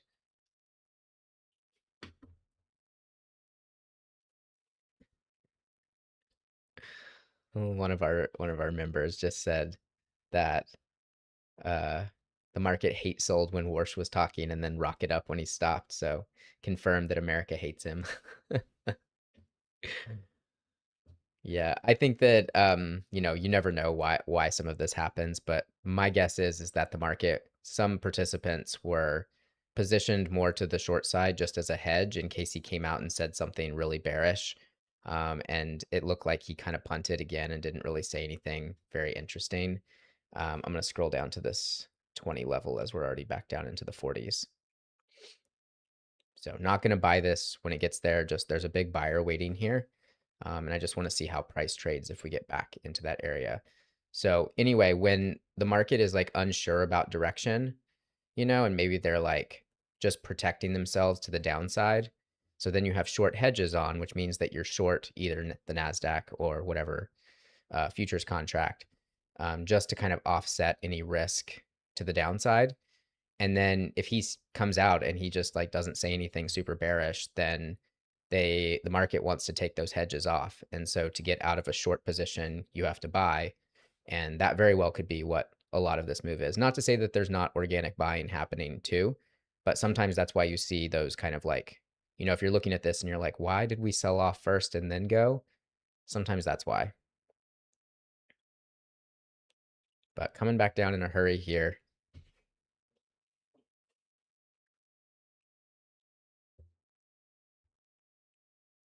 see if they get to my 720 level.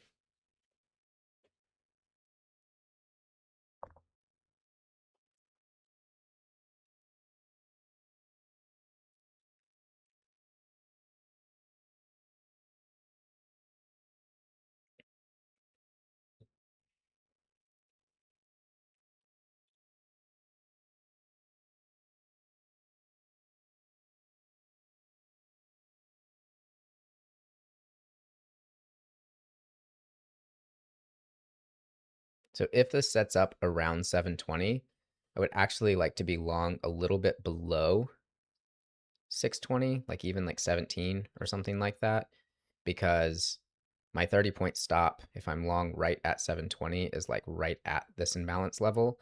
And I'd really like for my stop to be like 83, 85-ish. Just give it a little bit of space. Because then it basically gives me previous day's high, opening range high, top edge of value, a delta zone, and an imbalance to kind of play defense. It's like a lot of different things to potentially hold on a pullback. So that's kind of how I think about when I'm thinking more about where my stop loss placement is and then where my entry needs to be from there instead of the opposite of those things.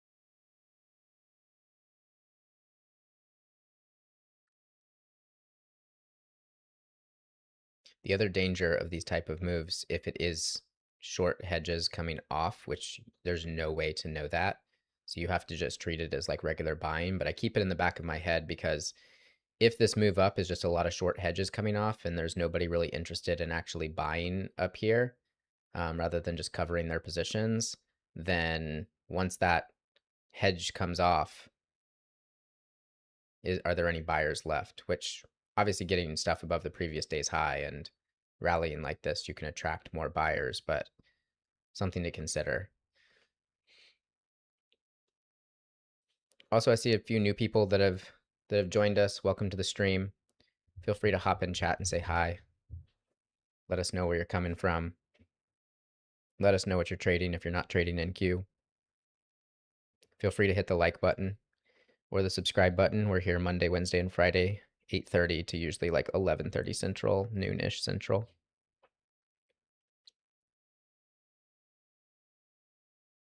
I really should just put in the timing. It's like 8:30 Central to whenever it gets boring.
So I think you want to have your price and you trade your price.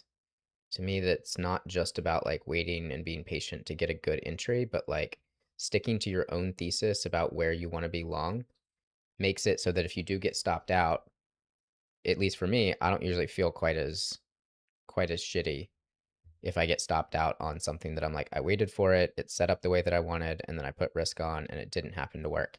Is a lot better than me starting to just be like, well, they held 730. Maybe I should scroll up and look at 730. You're like, nope, I have a reason that I'm looking at 720 to 715 ish because of where my stop needs to be and where my target needs to be.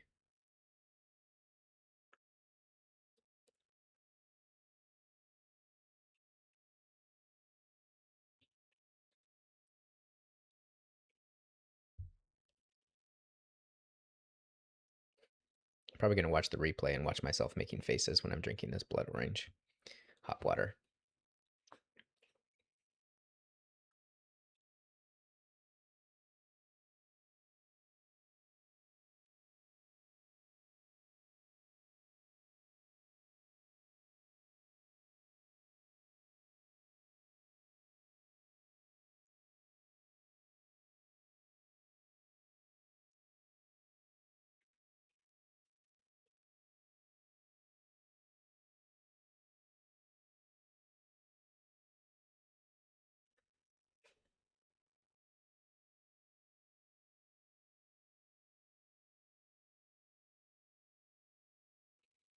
So we talked about this pivot from last week, and that's kind of what the market is trying to hold here on a pullback. It's right around, it's basically right here at 750.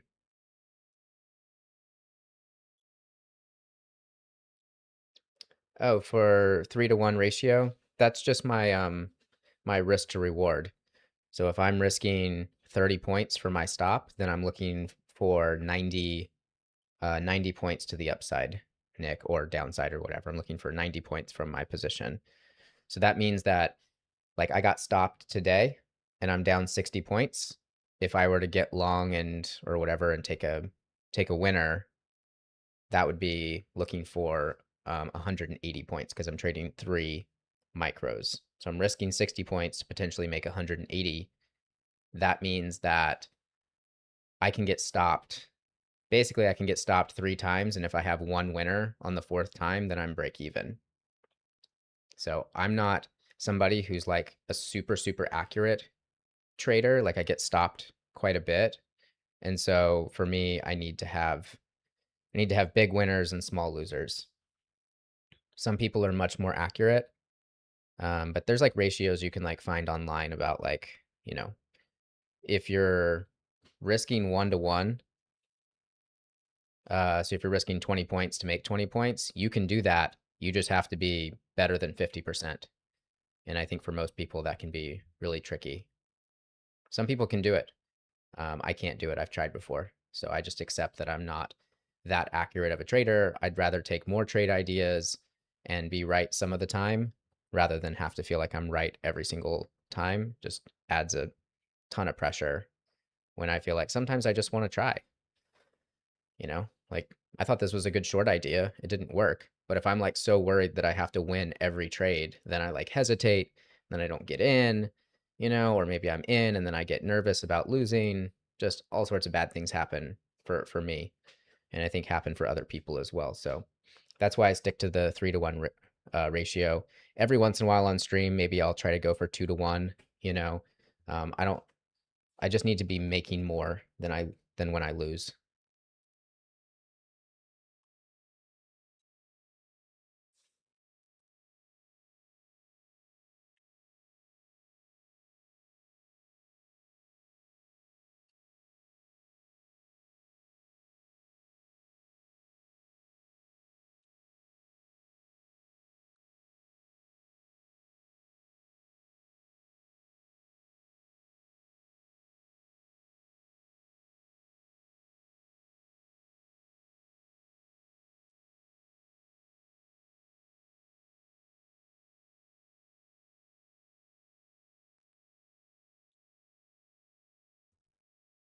Yeah, that's right, Josh. At the end of the day, like you have to have, market knowledge and you have to be getting into good positions and, you have to know all of that stuff. But at the end of the day, if you're not making more when you win than you are when you lose, it doesn't matter what your strategy is. You're not going to make money long term.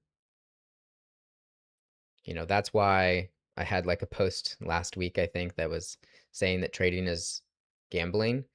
When poker players sit down at the table, they are betting heavier on hands that look good.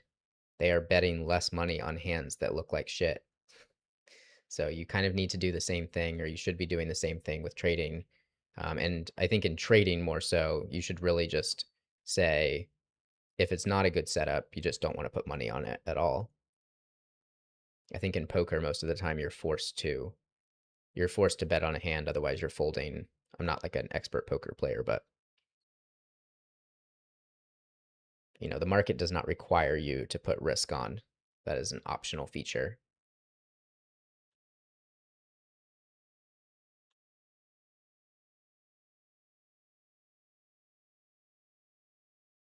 Ugh. I was hoping that that pulled back farther. They're just holding that swing high from last week.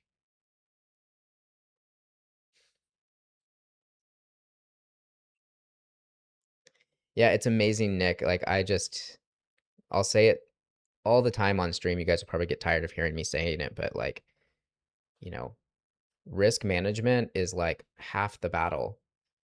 You'll learn the stuff about like what trades feel right to you. You'll just from observation, but like you have to figure out your personality. Like, are you somebody that can take 4 stops in a row and feel okay? Or are you somebody that like takes 1 stop and like feels terrible and loses confidence or whatever? So, you know, you it's it's a big decision to make, and if you're newer, you just need to experiment with it. And I found that when I was trying to do like 2 to 1 all the time, or even like sometimes trying to do 1 to 1, I experimented with that for a little while. And it's like great when it's working, right? When you're like, because your target is going to be a lot closer for 1 to 1. That would be like me risking 30 points to try to make 30 points. And so I got to target a lot more often, but I also got, every time I got stopped or I went on a losing streak, if I say I made 4 in a row, and then if I lost 4 in a row, then I was right back to where I started. So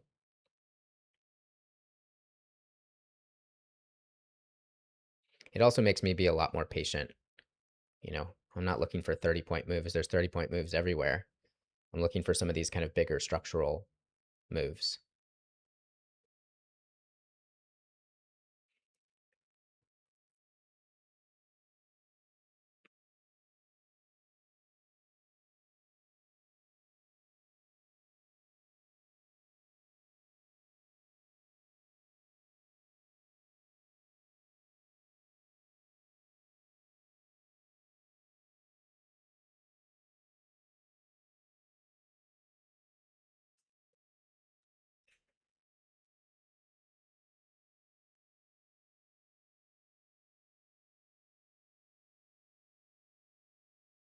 Just didn't come back far enough.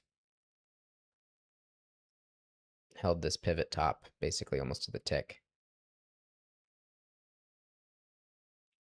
So it's a place that I thought it might try to hold, but like my risk to reward just doesn't make sense there. I have to like anticipate it's gonna not just like get up through the high, but also get all the way above the 20s if I'm looking for 90 points.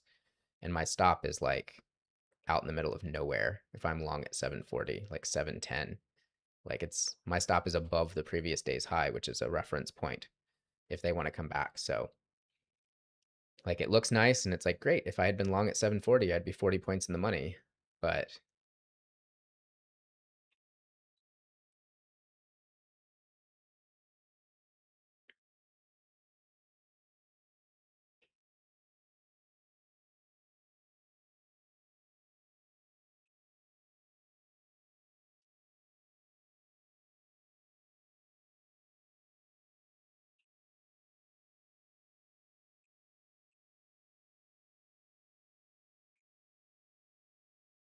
yeah,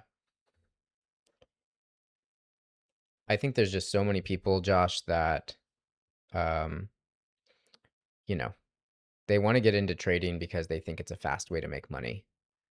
And I would argue that if you're making money in a fast way, you're probably not trading with good risk management. So I actually think trading is not an easy way to make money.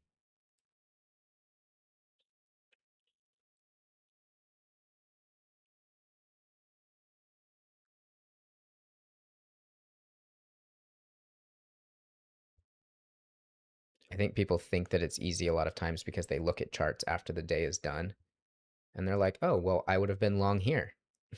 I would have been short here. Look how much money I would have made, right? But like, can you make that decision live? Can you do it under pressure? Can you manage your risk?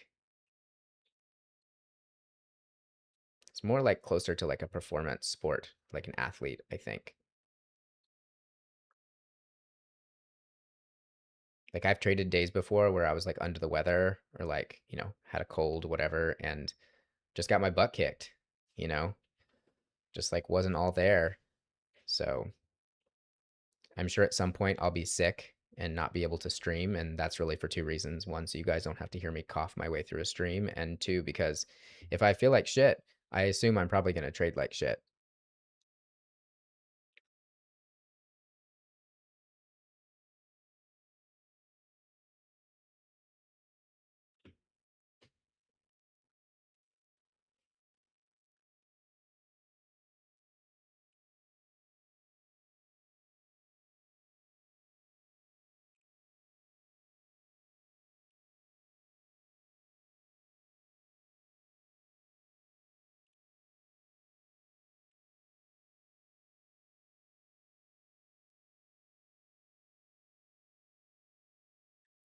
So just looking at the S&P's top holding, so everything has kind of started to rip in tech, which makes sense since the Nasdaq is up here.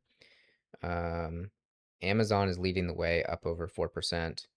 Meta up 2.5%. Apple up 2.5%. Google the same. Microsoft up over 2%.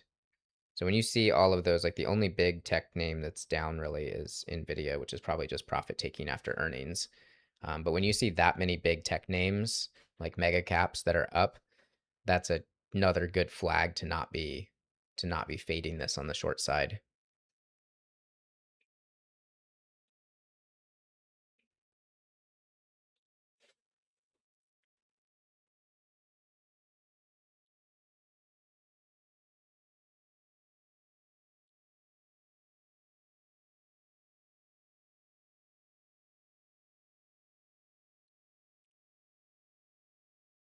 Though the indexes themselves actually aren't up that much. NASDAQ is up like 0.25%, ES about half, and the Dow about half. So it's not really outside the like, usually if like the NASDAQ starts to get above like 2% to the upside or downside, I tend to try not to fade it in the other direction when we're that far down or up, which isn't the case here, but I don't really want to fade that many mega caps.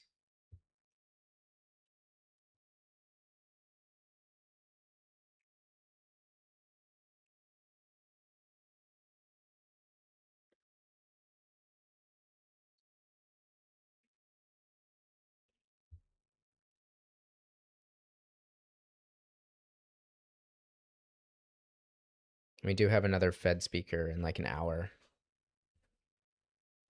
One that's not as important as Warsh, but I think it's Goolsby that is speaking next, and the market will respond to them sometimes, but just know that's coming in about an hour. Probably more than likely is kind of a nothing burger, but if you happen to be in position when he starts to talk, then, or they start to talk, I think it might be she.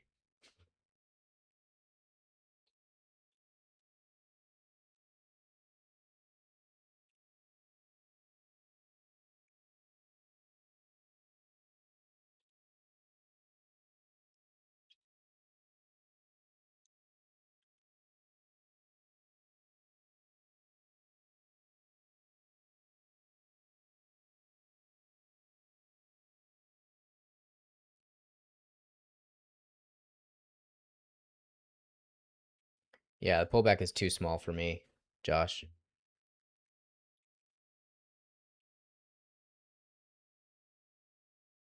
So just kind of continuing to look for another trade opportunity, but I was interested in it around 720 to 715, but not here in the 40s and not right here either.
Price is really starting to slow down as well, starting to get compression,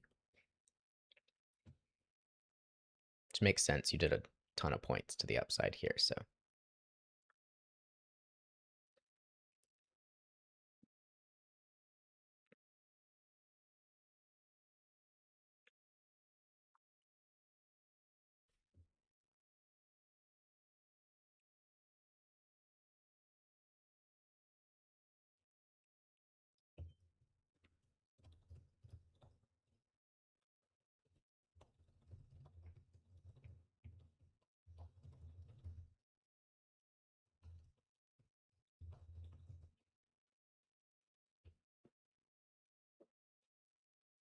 Also see some new people popping in here. Welcome to the stream. Feel free to hop in chat and say hi. Let us know where you're coming from. I think it's so cool that we have some people from like all over the world in here. So I'm based here in the States in Austin, Texas. I think we have somebody in here from Switzerland. Is that right, Josh?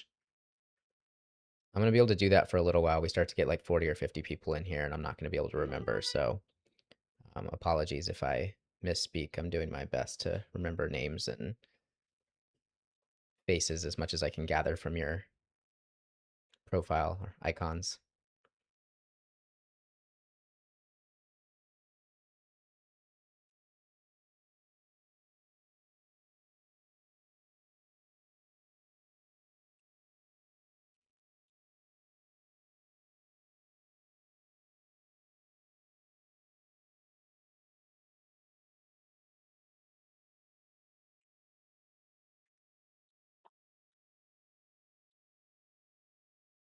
Yes, I got it right, Josh.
I have to say, I mean, like, I'm not looking for shorts. I just don't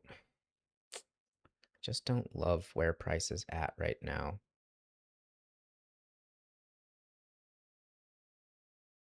Just like zooming out just a little bit to look.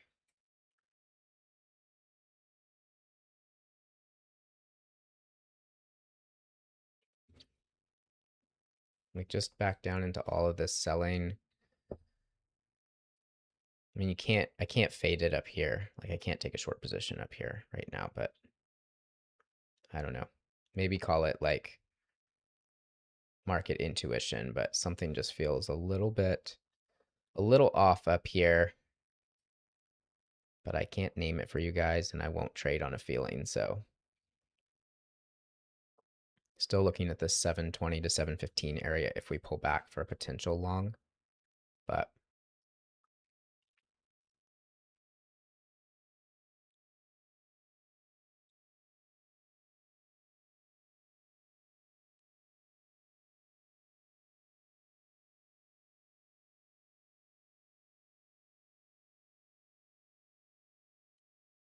oh, nice. Somebody's shorting up here.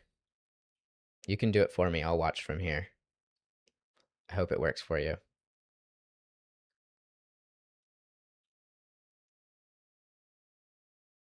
I can't even like sort of like tell you what it is, which it probably means that it's just my bias talking. So,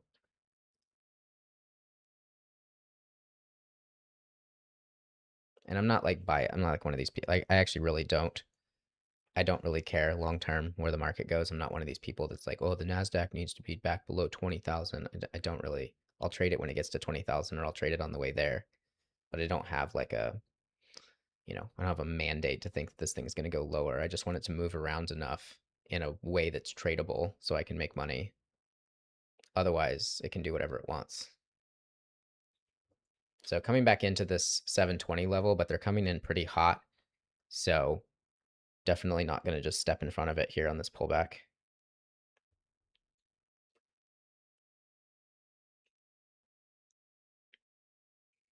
Gonna need to see them hold it Maybe like they could hold like 715 and bounce it back up above 730.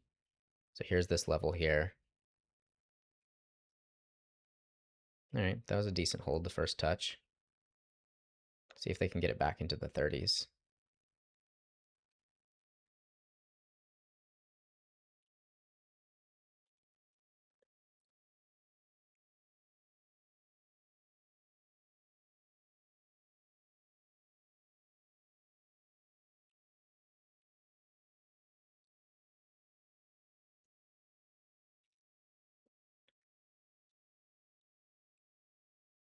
Previous day's high is at 708, which is lower than what I'm looking at here.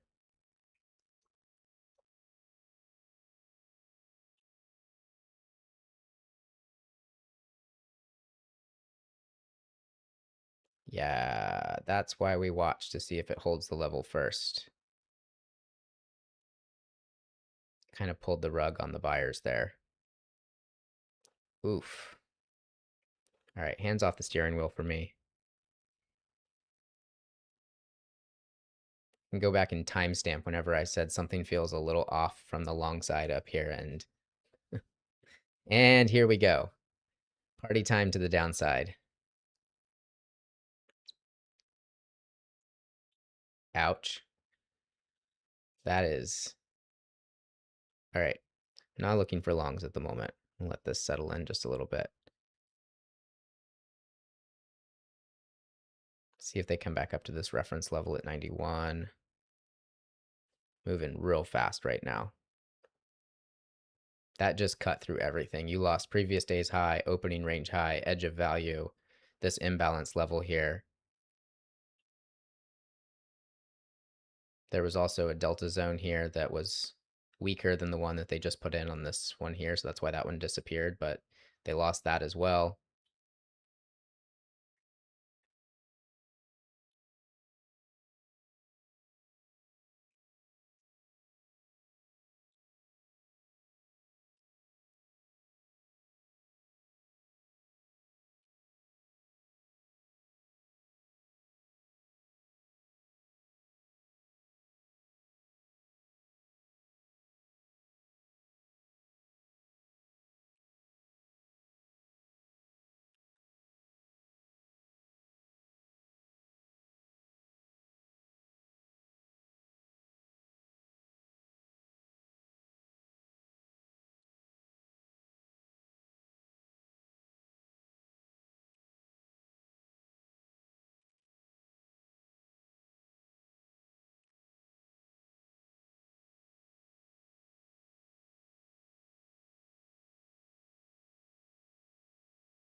I'm gonna see if they tag the opening range high, if they can bounce it back up here. Because 30-point stop would put me at 25-ish, would be on the other side of this imbalance level for a stop. I think that was too big of a pullback for a continuation from the long side, in my opinion. Gonna let this settle in just a little bit though.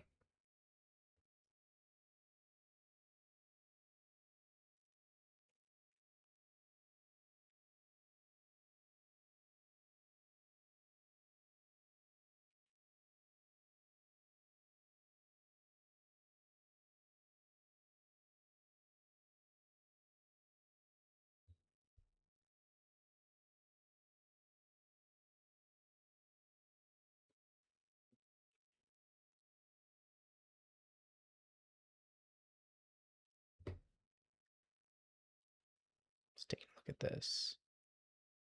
Edge of value is 620. That's the red line here.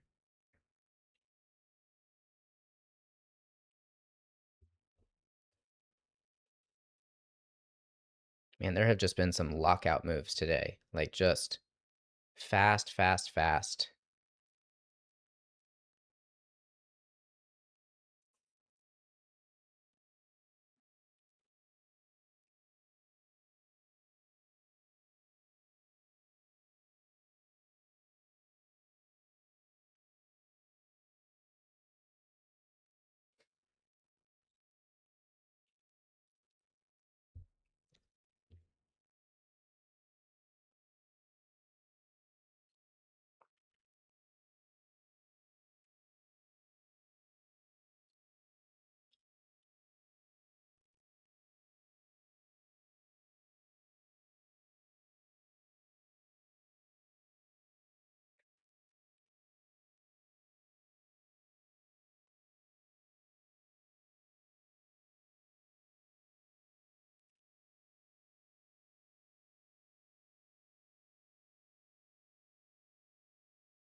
I'm gonna have to go back and replay that from our recording of the stream where I was like, right around here, I was like, things are looking not so healthy up here. I have something in the back of my head that says, I don't know why, but this doesn't look so great. And then, then we dropped 100 points.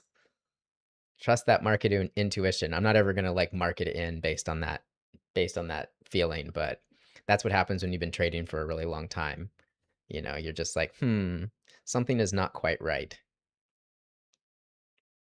Like I still have to stick to a system. I can't just be like, getting short up above the previous day's high and the opening range high just because I have a feeling. But it also means that I might not get long. So like when I was looking at this level and I was like, all right, they kind of held it the first time. And then when they got there the second time, there weren't any buyers there to hold it. So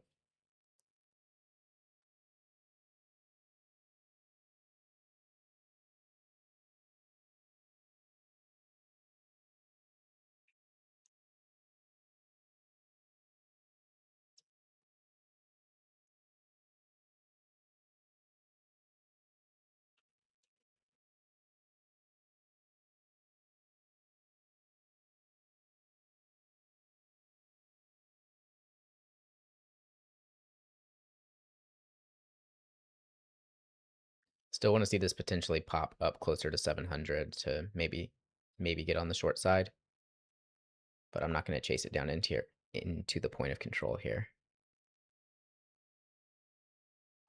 Like if I get short here, I'm looking for probably the edge of weekly value, which is the red line. But if they get it there first, then nothing to do.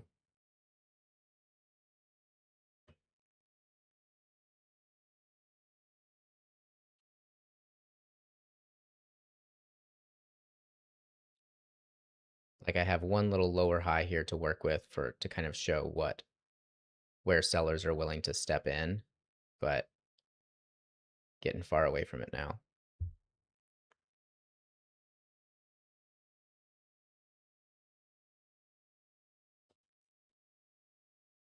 Buyers also losing the session mid there.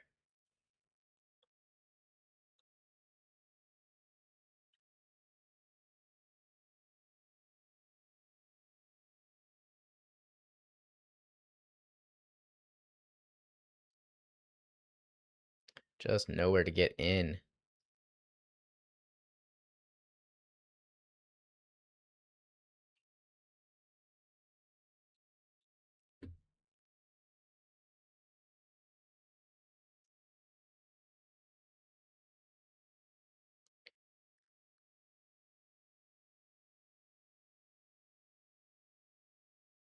A pretty wild session so far.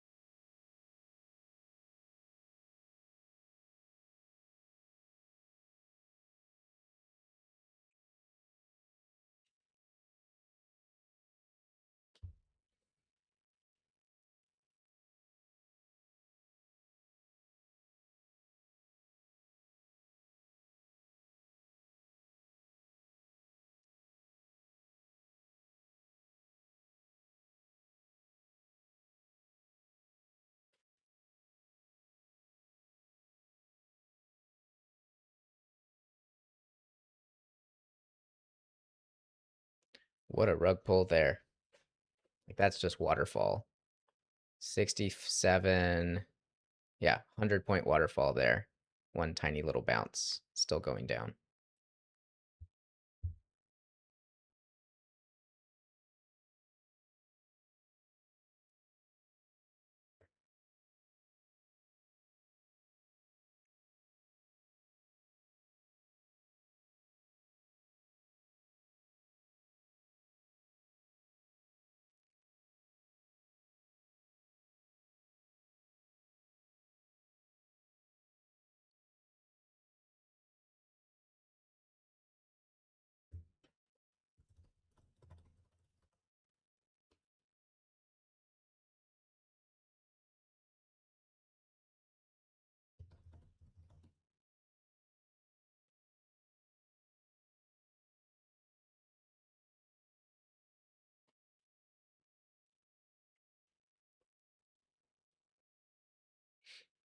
Potential area for a bounce here, at least maybe like a short relief bounce. You have an imbalance level and top edge of value, which is the red line here.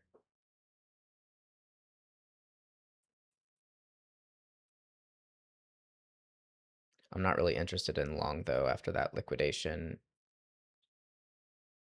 If sellers let this or buyers let this get away from them anymore, we start to see below 600, I think they're going to start looking for the lows. So I'm still looking for shorts, but I don't chase. And so if it just keeps going down vertically like this, like I just don't have a way to get into this. So,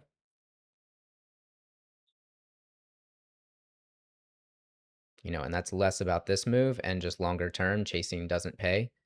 It can pay sometimes, but long term it's not a good idea. So you got to know when to just like sit on your hands, and if it's going to be an incredible market move to the downside, then you just get to be a viewer. I'm still looking for a potential bounce, but I got to like, you know, hands off the wheel here. She's moving real fast.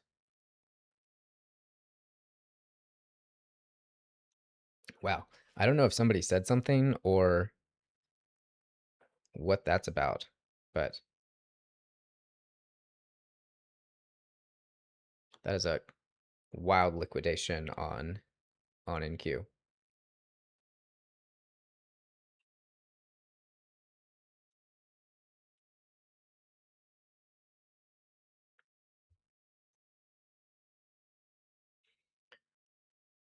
Another potential reference point here, you have this absorption from the overnight as also lines up perfectly with the edge of value. If you happen to be in a short position, it would be a place to potentially be thinking about taking some profit, especially if you have multiple contracts on.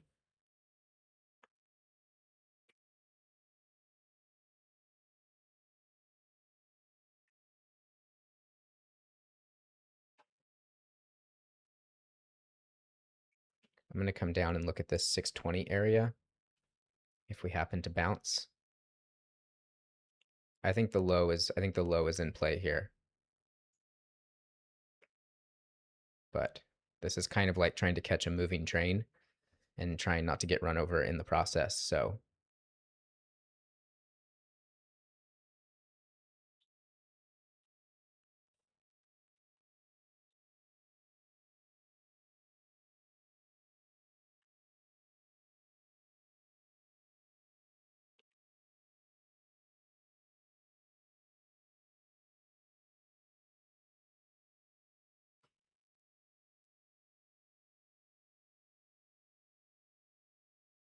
the main thing that I don't like, even if they definitely held in front of 620, wow.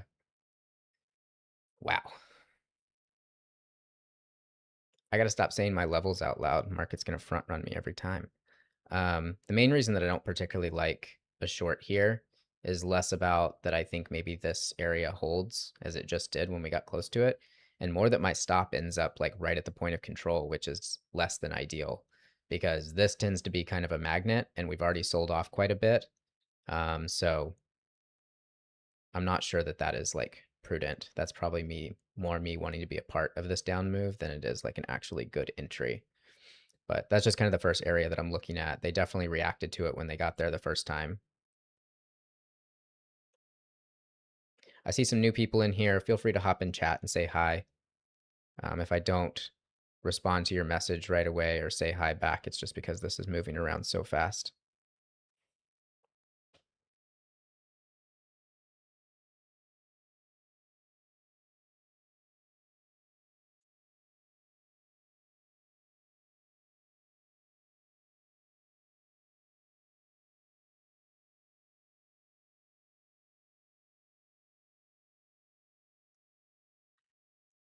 All right, that's another reaction off of 620.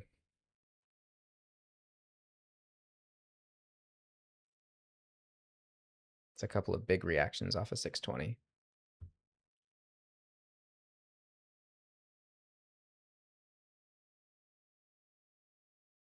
Man, they went from buying everything to selling everything in a real hurry.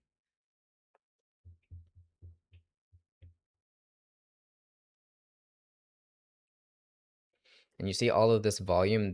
Whenever I was up here and I said, something was telling me that I didn't like this from the long side, one of the things that made me think that was that we spent quite a bit of time up here, did some consolidation, and look how much lower the volume is in comparison to down here, right? Like people are participating up here, but just not at very much size. And then once you start to pull back, you end up with a lot of people that are off sides, which kind of like has this magnetic effect to the downside. But I can't catch this right now. She too fast. Oh, seeing some stops go off there.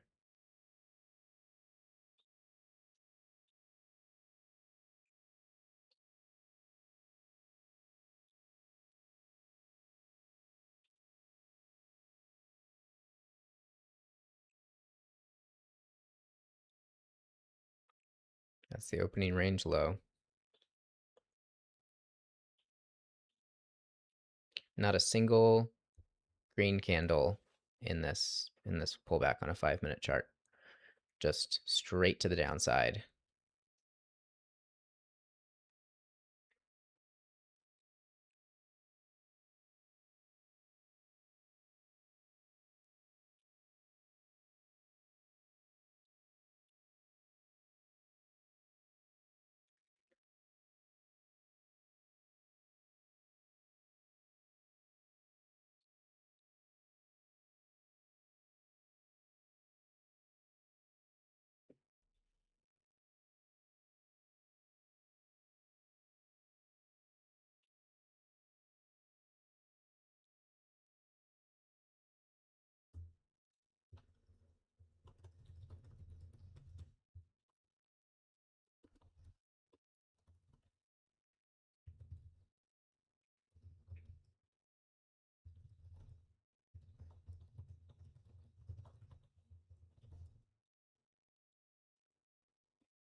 If you're just joining the stream, I took one stop this morning.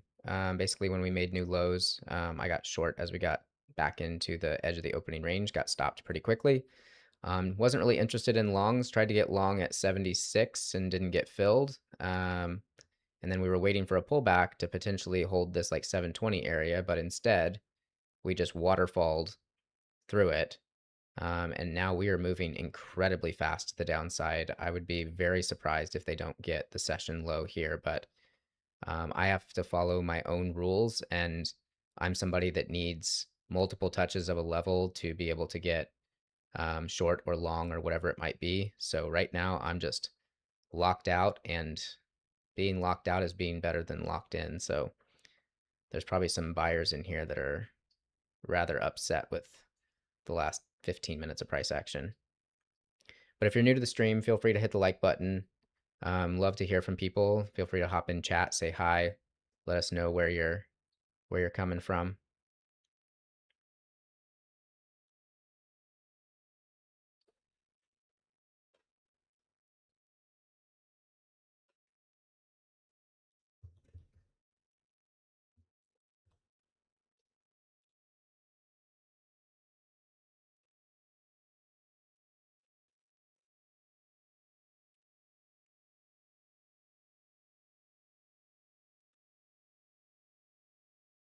I still think that they get the low.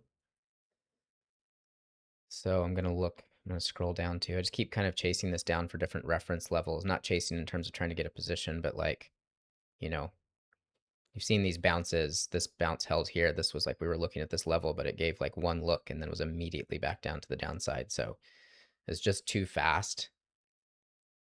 It's a real good way to get run over, in my opinion.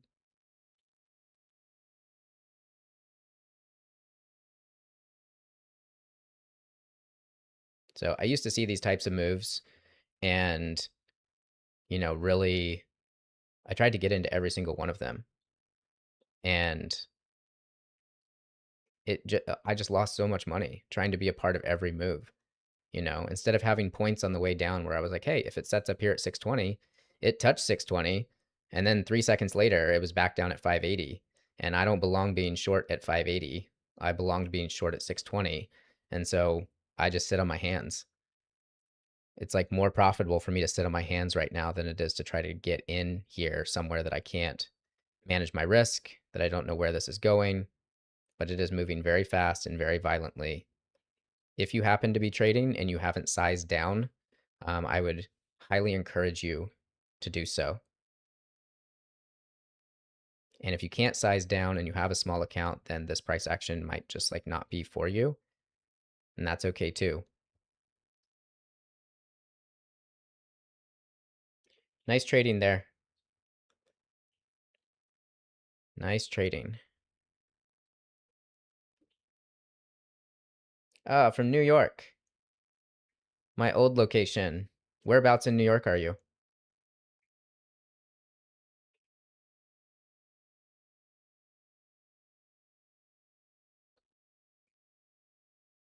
Right in front of the session low.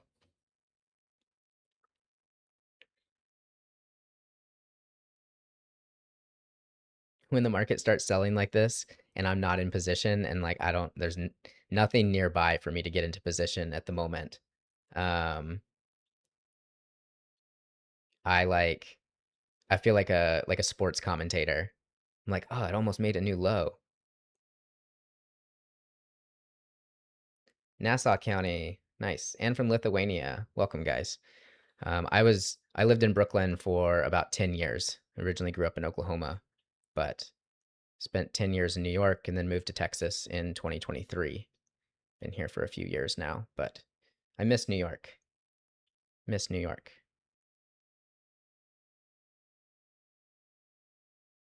I don't miss winters in New York. I very much like winters in Texas, but they got real close to the low there. I'm probably still looking for some kind of a re-offer, but this is like, we just did 780 to 520. We just did 360 points in a straight line. So got to be careful with a re-offer on the way up because whatever covering bounce might come from this might be really go a lot further than you think it might want to.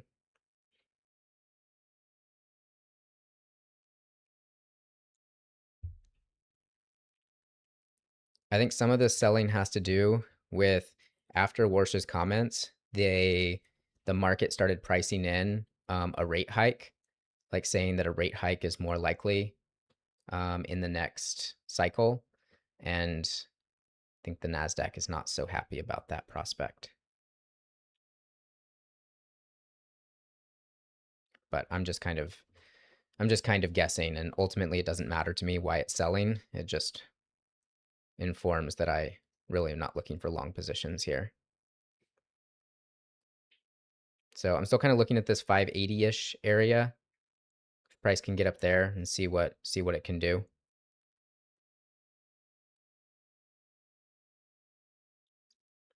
Because I'll still be using about a 30-point stop. So I prefer a little higher than 580 if I can get it, if like 590. Put my stop on the other side of these imbalances and look for the low. If I'm short at 580 and I'm looking for 90 points, I'm like forcing it to make a new low, which looks rather likely at the moment, but I always love if I can take profits before the low and not have to worry about it trying to make a new low or high, whichever direction I'm trading.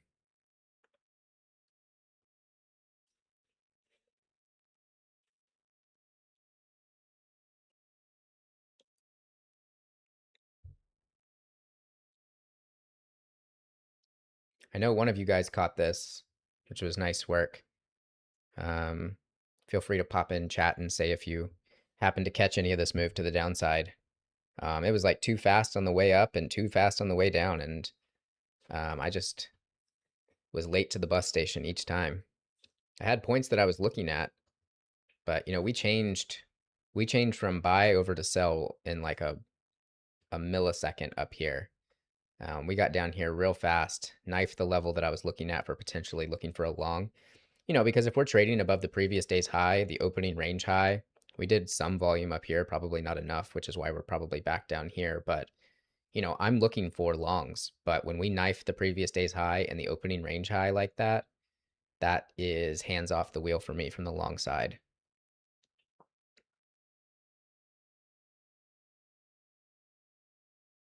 Nice work, David. Glad to see some of you guys are making some money. This is a hard move. This is a hard move to catch. This is a very, very fast move, and it also changed. Like we changed from buy over to sell real fast. So if you didn't catch this, you shouldn't feel bad.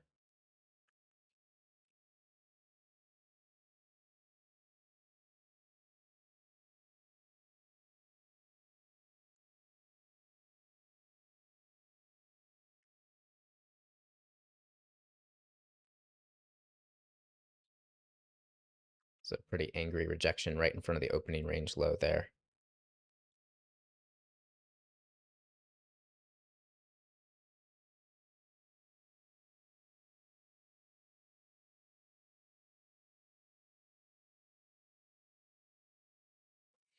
You can see the candle coloring starting to shift on my chart here. That just means that buyers are starting to get a bit more aggressive and they're starting to push a bit more volume than the sellers. So I'm still interested in short, but buyers may be looking to cover this.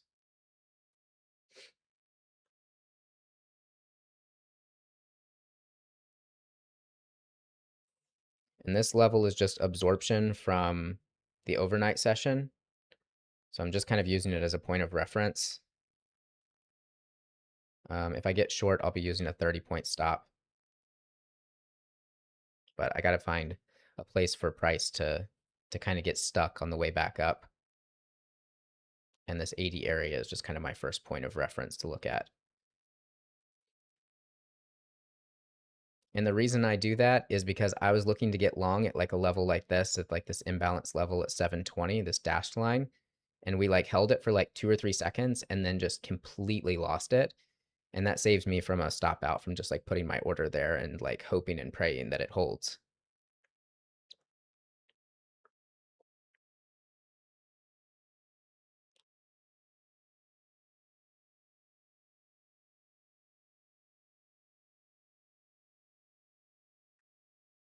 I see some other people popping in here. Welcome to the stream. Just seeing if the NASDAQ can climb back up a little bit high enough to short it and see if we can get new lows.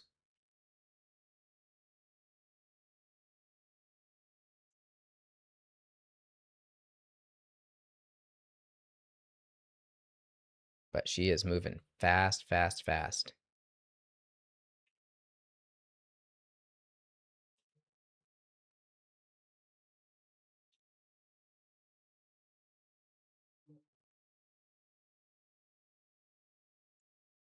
Kind of slowing down as we come into the 80s, the low 80s here.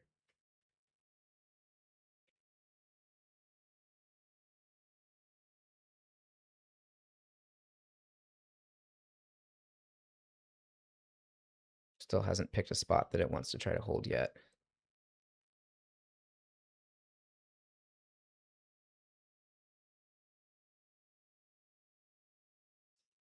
See if they can get it back below 80.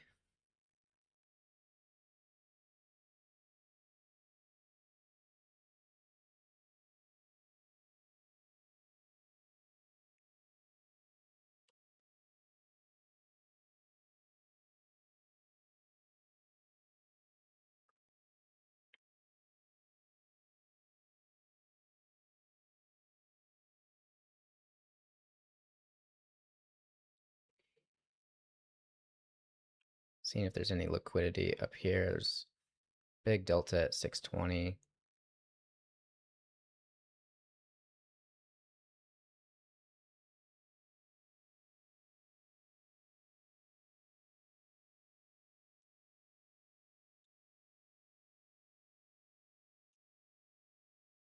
All right, we're gonna take a stab at 620.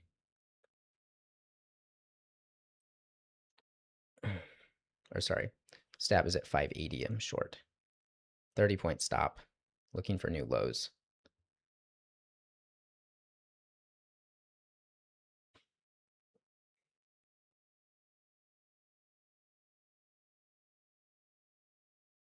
Willing to try this a couple times. Just feel like they got so close to that previous low.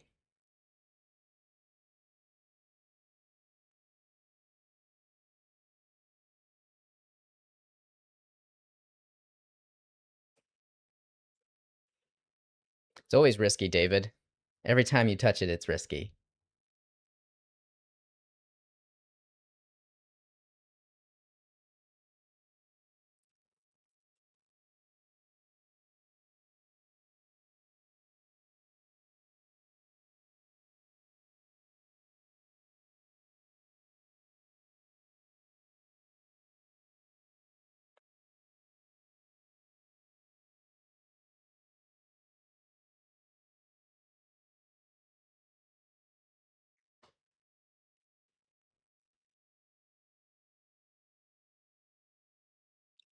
We get below 540, my stop's going to go to break even.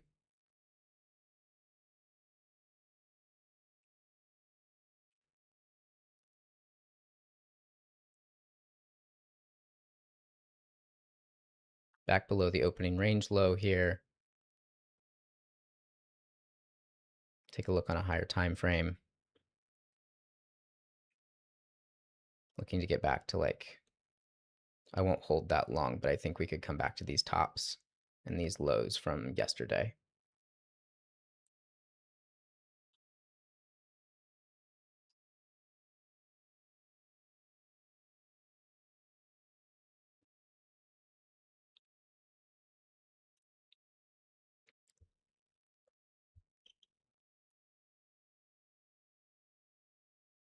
Usually if I get 15 to 20 points in my favor, I already feel pretty good about the entry. Like it very well may come back up and stop me, but um, I just, you saw the trade. If you were on the stream earlier, I took a short and was like stopped out in like 30 seconds. So didn't really get anything to go in my favor. So if it goes a little bit in my favor, I at least feel like my analysis that there were sellers in the 80s is correct. And then whatever happens after that is whatever happens after that.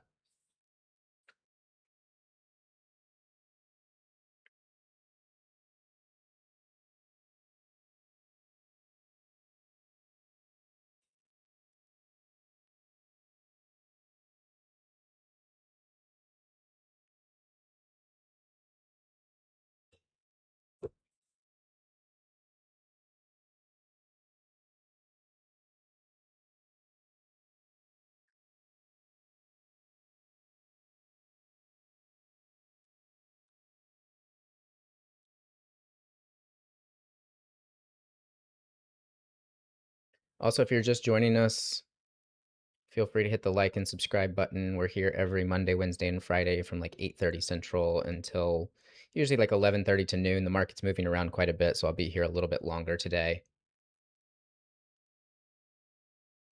So I took one trade near the opening, where the opening range got set this morning around 9 a.m. Central, and um, got stopped on that pretty quick. And we're now short here, looking for new lows as the Nasdaq really liquidated.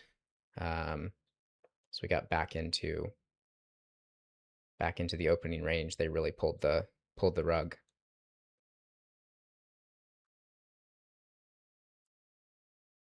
I don't love that this candle coloring has not rotated back over to the sell color just yet. It just means that this pullback is on a lot lighter sell aggression and sell volume. Doesn't mean that they won't roll it completely, but I don't like seeing that for my position so far.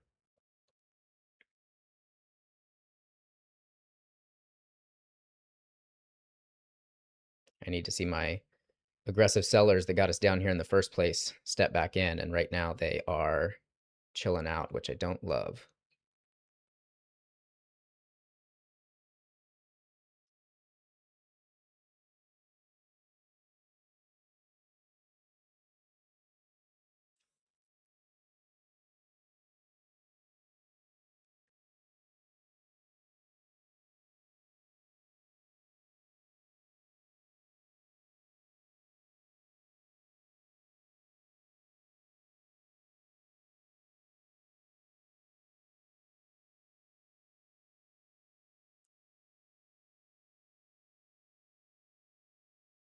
All right, let's see if we can get below. I'm going to give this a little bit more space just because it's so volatile. If we get below 530, I'll put my stop to break even. We're at like 1-to-1 risk to reward right now.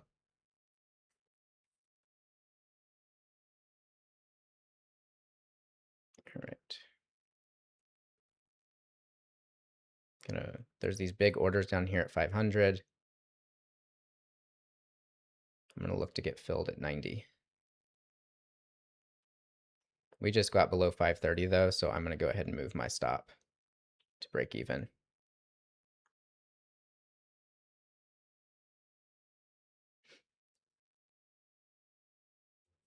So can't lose on the trade. They might come back and get my stop, but already 50 points, over 50 points in our favor. So let's see what sellers got.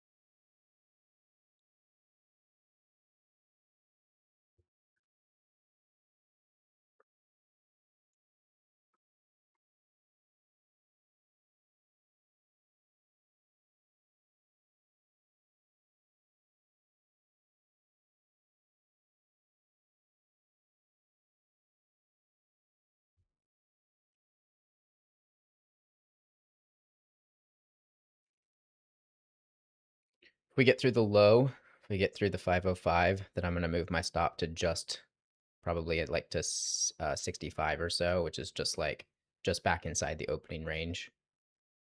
Just kind of pinch it between that and my take profit.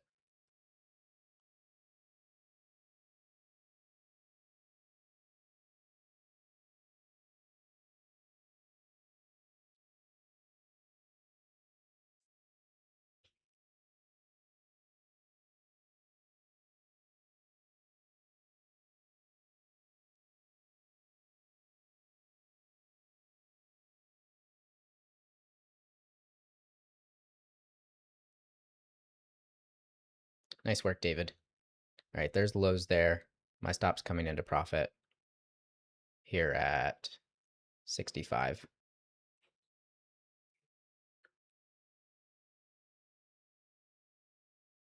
Looking to get filled at 90.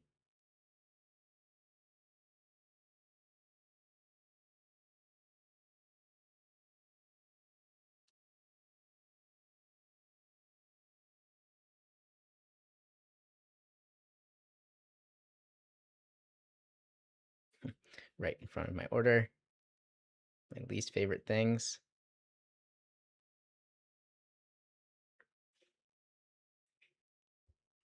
Ugh, that's so frustrating. It's okay. It's a winning trade no matter how we slice it. They got within a couple points of my order.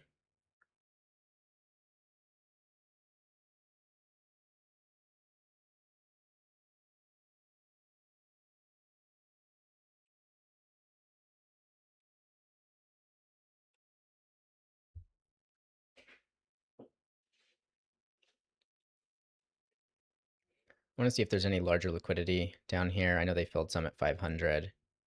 See some buyers stacked down here. I don't really see anything super big.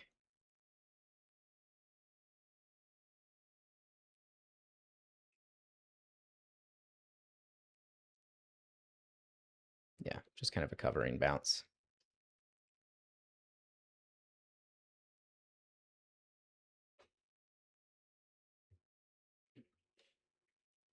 So our stop is like 15 points in profit. So we'll still be a small red session if I get stopped, but you got to just let it do what it's going to do.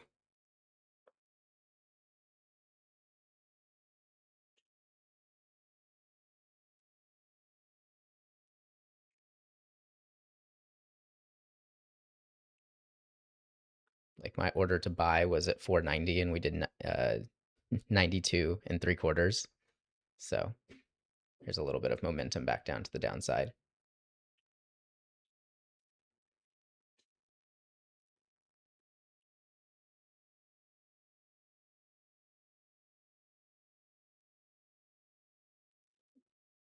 There we go.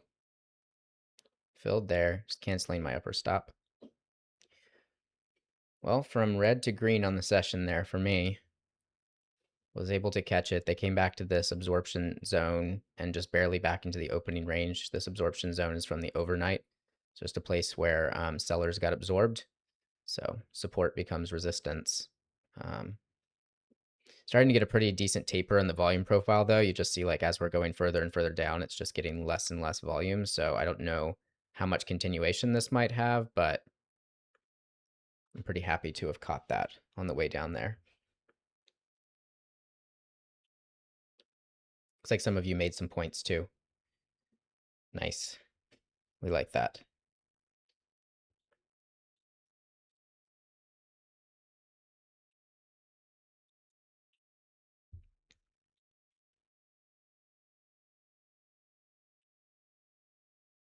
I try to be pretty stubborn about taking my, like leaving my orders there to get hit.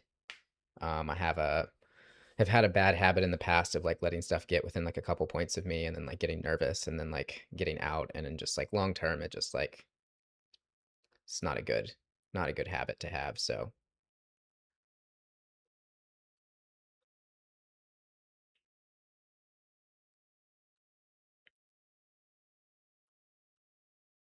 man, what a move, huh? From high of 811 down to 480.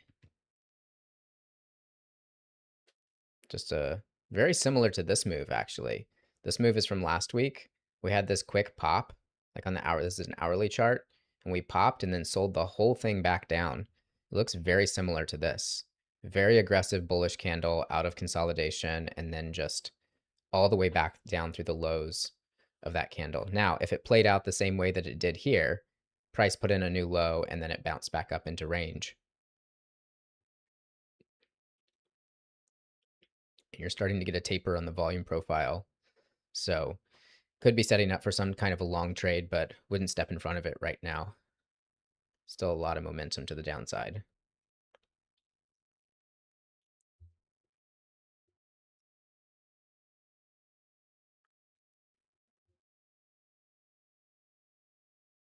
If you're new to the channel, feel free to hit the like and subscribe button. I'll be here for about another 30 to 45 minutes. If anybody has any questions about anything that's on the chart, anything order flow related, anything trading related, feel free to throw them in chat. We'll answer them as best I can.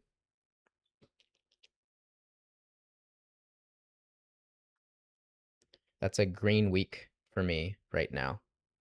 I'm up about 3R on the week. Maybe 4R actually. Have to look. Sellers still coming in hot.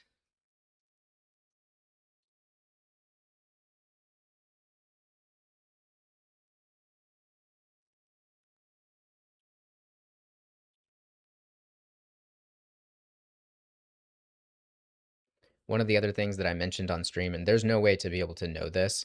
So like this is Michigan consumer sentiment, and then Warsh speaking, Fed chair was speaking in here, and then he stopped speaking, and the market just absolutely rallied once he was done talking. So one of the things that can happen when you're going into an event like that is people can be positioned. So they like large participants, banks, institutions position themselves to the short side just as a like, who knows what he says, right? And they don't want to be caught completely off guard. And so then if he comes out and says a bunch of stuff that they're like, meh, that's not so bearish, right? So then they take those short hedges off, which means that to take a short hedge off, you are a net buyer. So they start buying in queue and you get this crazy rally. But one of the things that I mentioned as we were doing that was if this comes from short hedges coming off, it's not necessarily organic buying. Like you're going to have organic buying happening in here too. But like the big players may just be taking off their short positions. And then once you get up here and they're done taking off their short positions, there's not really a bunch of interested buyers. And I think that's kind of what we saw to the downside is that once we ran out of buyers, it was a elevator down.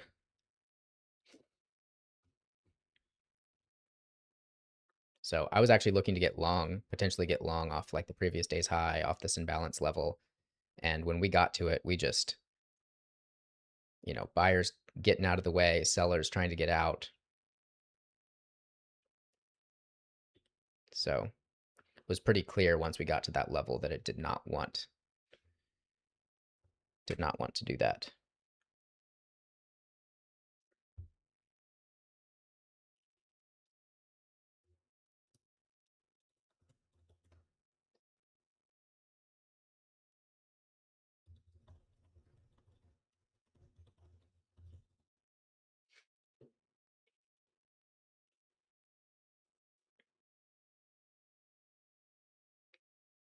Super wide range. It's the inverse V. It's the first V and then the bigger V on the backside.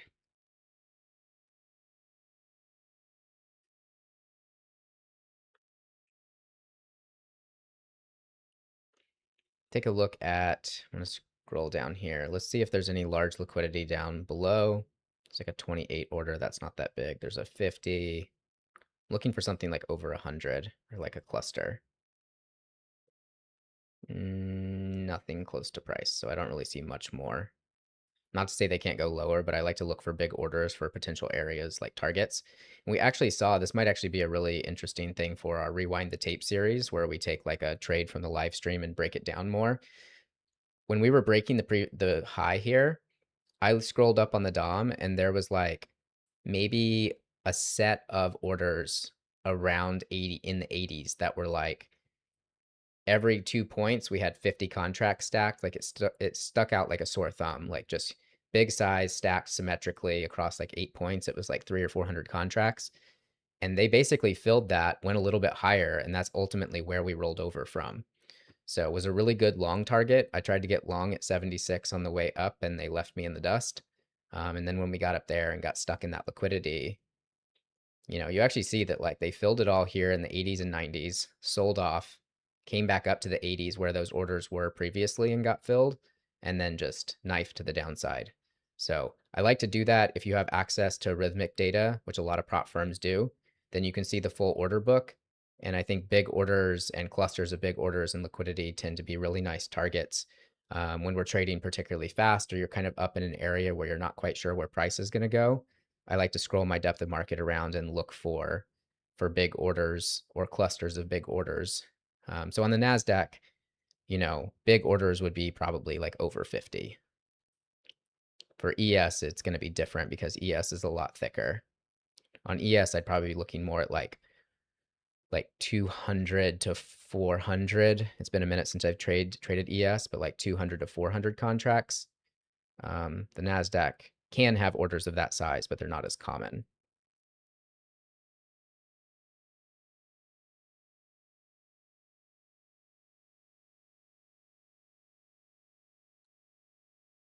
Oh, thanks, Jonathan. Nice to have you on the stream. Yeah, Monday, Wednesday, and Friday.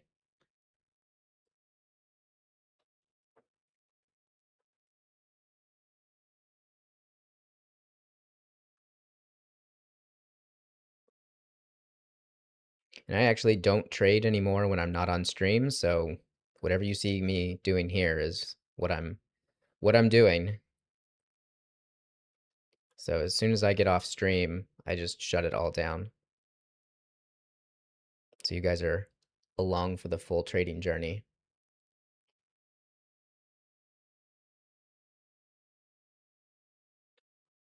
So we're trading if you're new to the stream, the account that I'm trading is a eval from Lucid Trading, a 50K eval.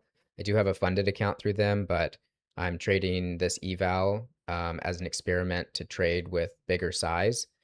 So for a long time, I was trading 1 micro, and now I'm trading uh, basically risking 60 points per contract. So I'm either trading 2 contracts like I just did with a 30-point stop if volatility is high, or I'm trading 3 contracts with a 20-point stop.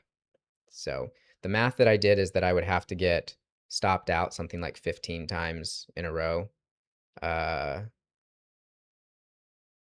to hit the stop loss on that account. But I'm also so jealous of everyone. I mean, I get to do it now, but when I was first starting, like prop accounts just like didn't exist. So it was like trading my personal account, which was painful.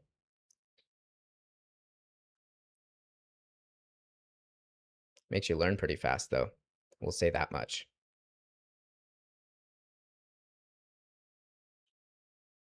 but it's just an expensive way to learn.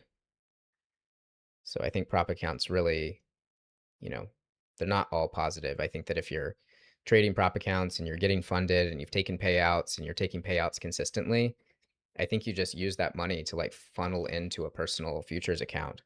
You know, if you're that good of a trader, I don't see why you wouldn't want to do that long term.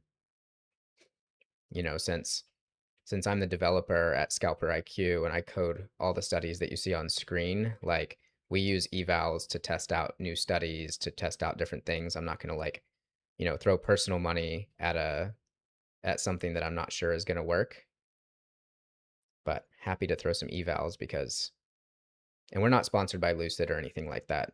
I think they're one of the better prop firms. Would love to get sponsored by them, maybe sometime in the future. Lucid, if you're out there. But I think their 50K account, they have like discounts that they run every once in a while, but I want to say it's like a fixed like $70 or $80 for a 50K account. And you also get a free license for MotiveWave, which is the software I'm trading with here, which is a pretty sweet deal because the monthly for MotiveWave, they have different tiers, but I think it is between like $20 and $50 a month. So no residual from Lucid. You can pay the $70 or $80 for the account, and as long as you're not blowing it up constantly, you're actually, getting,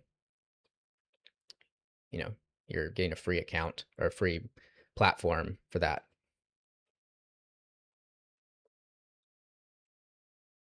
So shout out to those guys.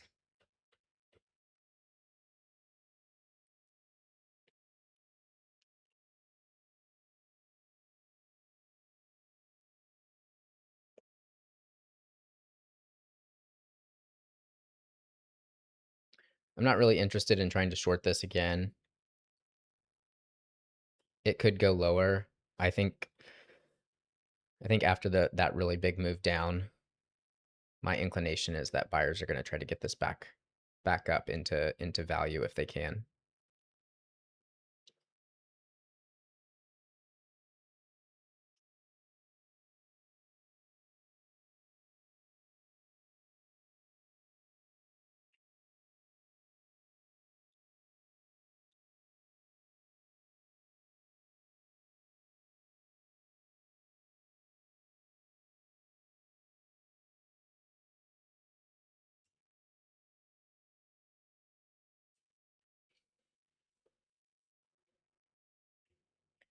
Since we've got some new people in here, I'm going to actually drop a link into chat for our recent Rewind the Tape episode, which I think some of you might enjoy. And if you're not familiar with order flow, it's a really good place to start.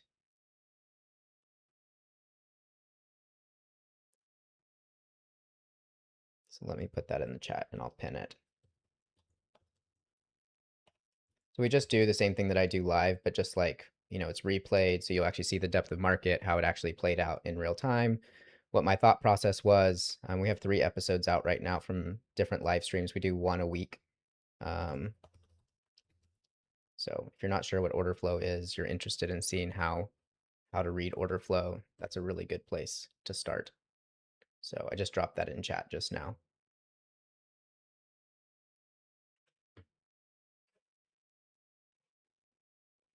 Seller's still super aggressive here.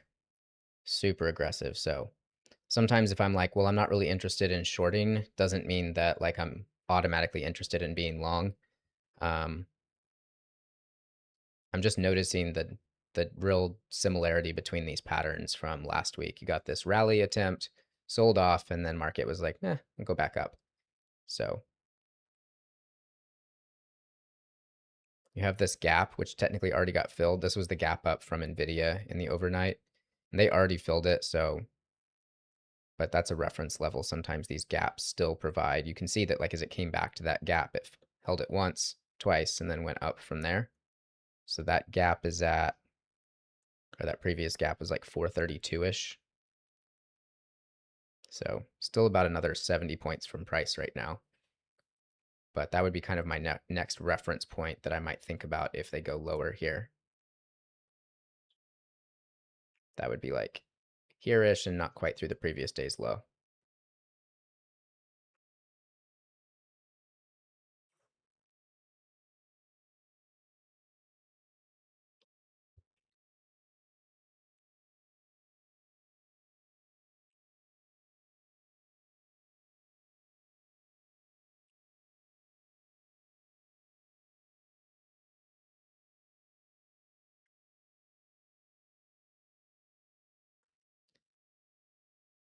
I gotta say, like, I tried this hop water last night. It's blood orange flavored.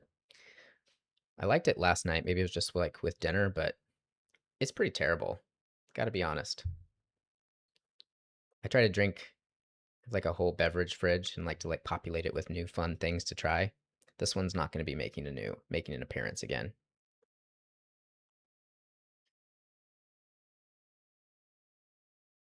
I feel like I just want to drink tasty things on stream in anticipation of like, could I possibly get sponsored? But like this company, please don't sponsor me. That is terrible.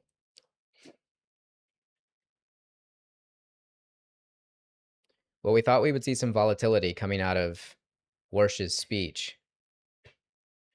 Funny enough, whenever he stopped talking, the market took off like a rocket ship. The NASDAQ filled some big orders in the 80s, and then on the pullback, if you want to call it a pullback, just could not find buyers on the way down. So early in the stream, I actually ironically got stopped not too far from where I ended up shorting. So I think I got short in like the 60s. Was looking for like, we went from opening range high all the way down through the opening range low and came back up to the opening range low and held for a minute.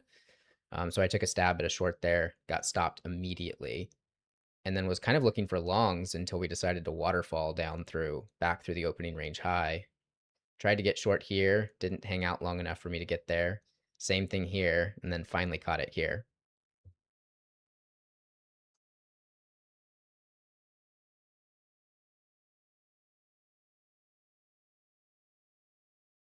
But you see how like small this volume is here at the bottom, and now they're pushing up off of it.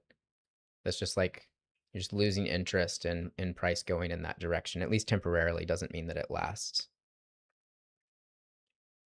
But like longer term, if you're using volume profile, this is one of the big benefits of using volume profile. You have all this volume that's been done in the middle. You have this super aggressive rally that went up here. What you want to see is like tons of volume going off here. You want to see this build out like this. And when it doesn't do that and price starts to pull back, that's a sign that the move is a lot weaker than it might look in terms of where price is. So this is a warning sign if you push up out of value. So like out of value is away from the blue and into the yellow.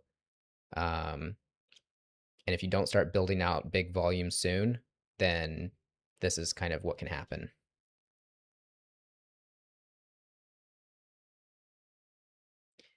Yeah, Besant Besant is having a bad couple of weeks. What did he say like a week and a half ago? He was like being interviewed by some reporter and he was like, "We're seeing a spike in oil prices. I don't know what that's about." And I'm like, "Are you an imbecile or are you just like completely lying to everyone?" Because I think all of us know why my mother knows why oil prices are spiking. So I don't know what he doesn't strike me as somebody who knows what he's doing.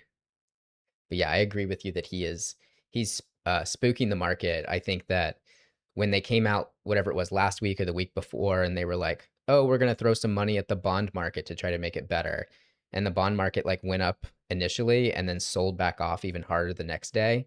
And he was like, "Well, we're gonna spend even more money on the bond market," and the bond market's like, "We don't care. We think this is a terrible idea." So yeah, I agree. I'm not like a financial expert and like that's at the edge of my like financial literacy, but I just watch what Price does and the bond market was not happy about his decision-making process.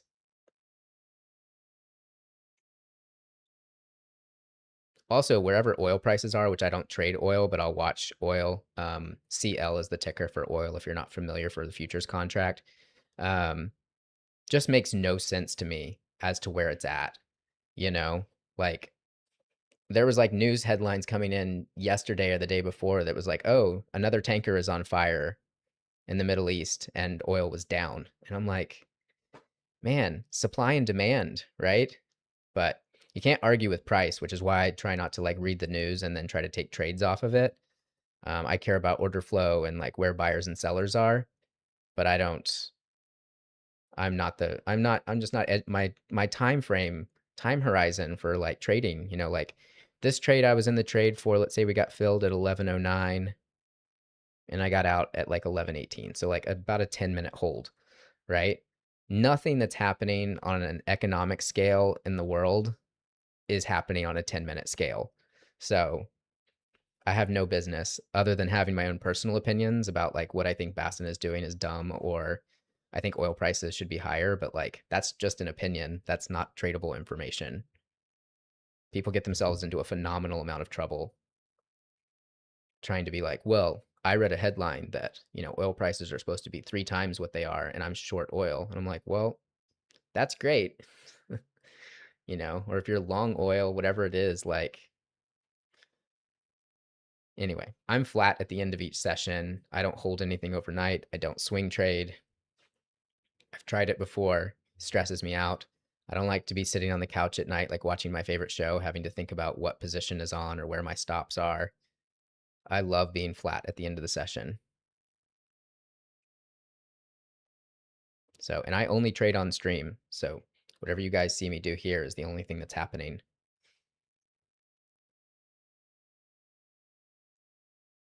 But if you're new to the stream, we're here Monday, Wednesday, and Friday, 8:30 till probably be here for like another 15 minutes or so.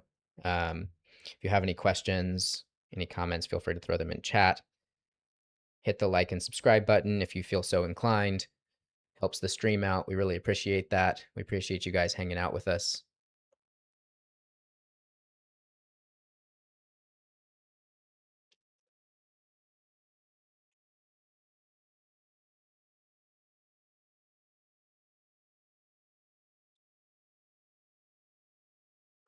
I also hope everybody has stayed safe in this move. This is a very, very violent reversal in both directions.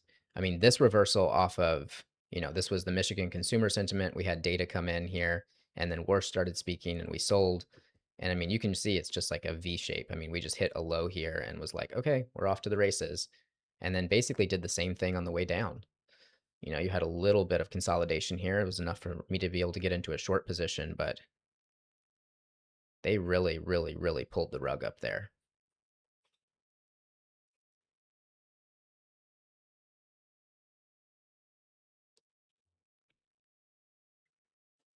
Take a look at the S&P's top holdings to kind of see what else is moving around now that we've really liquidated down. So the big ones that are pulling the NASDAQ down right now is NVIDIA is pulling back quite a bit. It's down 3.5%. And so is Intel. Intel is down almost 3%. There's some other big tech names up, like Apple is up 2%, Microsoft is up 2%, Amazon was up 4%, now up 3.5%. So a lot of this selling is coming from probably from the AI sector, and probably a lot of it from the a lot of the like microprocessors, chip names like NVIDIA. I haven't looked at AMD, but I assume it's probably doing something similar if Intel and NVIDIA are both down. So if the market is thinking that they're going to price in rates, once again, at the edge of my financial literacy, but if the market is thinking that rates are going to go up, that's not great for the AI story, right? Doesn't mean that we're just going to go to zero, right? Doesn't mean that it's super bearish, but like all of those companies are having to borrow a phenomenal amount of money to keep up with their spending. Their CapEx spending is super, super high as they're trying to build out infrastructure. And to do all of that, they have to borrow money or they have to issue bonds. And if rates are up, then the rates on those loans go up as well. And for a company like maybe like a Google or a Microsoft, they probably can handle it. But for some of the smaller AI companies, you might just not be able to afford your loans, which is going to put a little pause on the growth story. So that might be what the market is responding to here. You see this marker here. This is like, we don't have anything on the chart, or I don't have anything on the chart that's like a buy or sell marker. This is just an aggressive flip from selling delta to buying delta. And when it reaches an extreme, then we flag it with a marker there. So that's all that is. If it happens contextually around like a level of support, that can give me like extra confidence to get into a trade, but I'm not really looking to get into anything right now. Getting towards the end of the time that I typically trade to. I don't tend to trade afternoons very well. Don't know why. I think just because they're way choppier. Today is probably going to still have some good rotations into the afternoon, but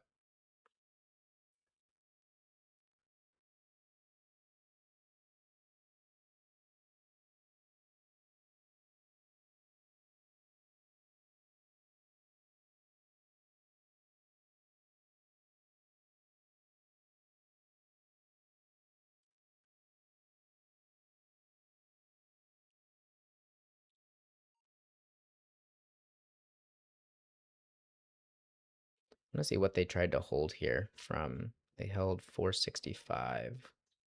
Not really anything apparent. Just kind of lost interest towards the low.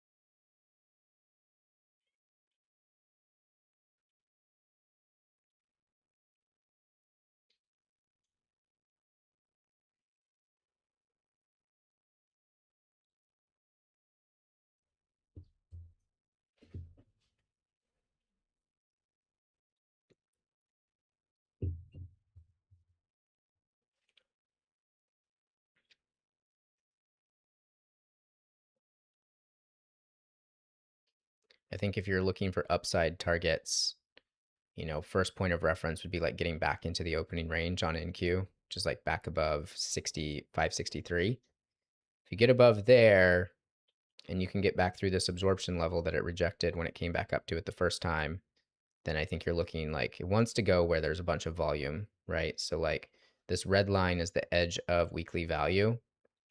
So this line here corresponds to this line here.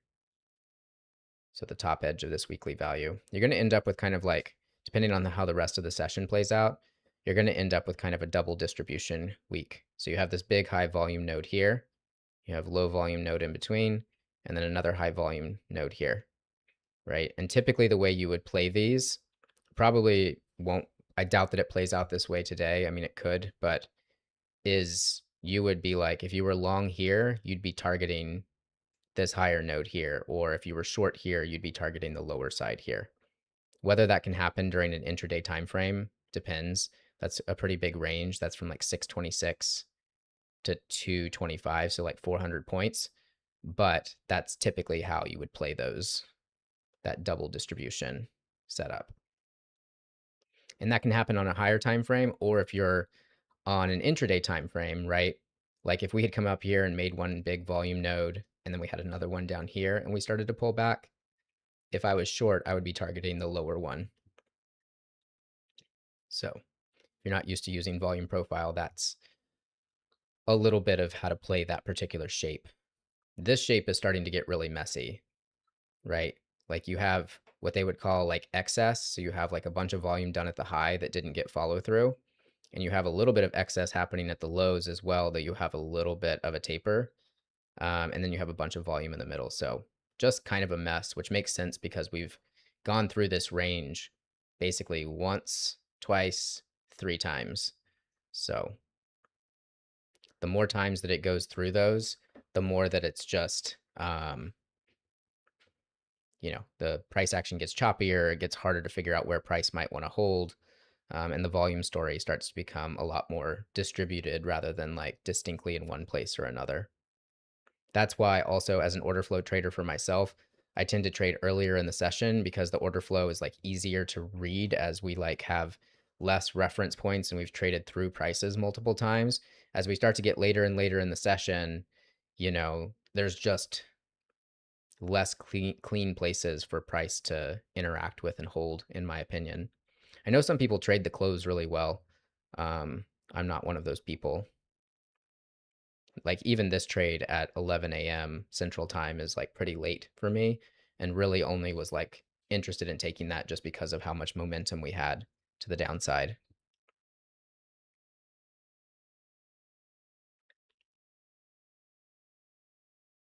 So I see some new people in here. Welcome, welcome. Feel free to hop in chat, say hi, let us know where you're coming from. I do my best to chat through order flow, how to read order flow on the stream live. So if that's something that you're interested in or you're order flow curious, this is a good channel for you. If I can't do it live, there's a link in the chat that I pinned that's to our Rewind the Tape series. We release that once a week. We'll take an actual trade from the live stream and break it down in a lot more detail. We have 3 episodes out right now, so if that's something that you're interested in, we'll look for iceberg orders, we'll look for certain prices that are holding, we'll look for aggressive buyers and sellers, and we'll slow everything down so that you can actually see it, because sometimes, like today, when it's trading really fast, it's hard for me to call everything out as it happens. I do my absolute best, but if that's something you're interested in, that's a really good series for you.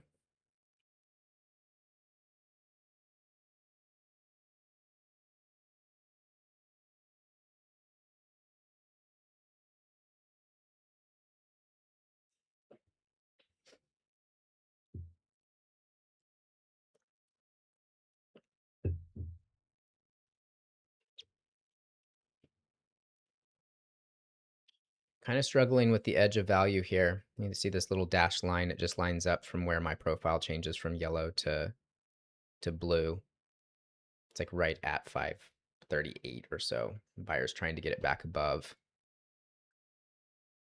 That's like your first spot if you're long, and then try to get back into the opening range. But sellers did some real damage there.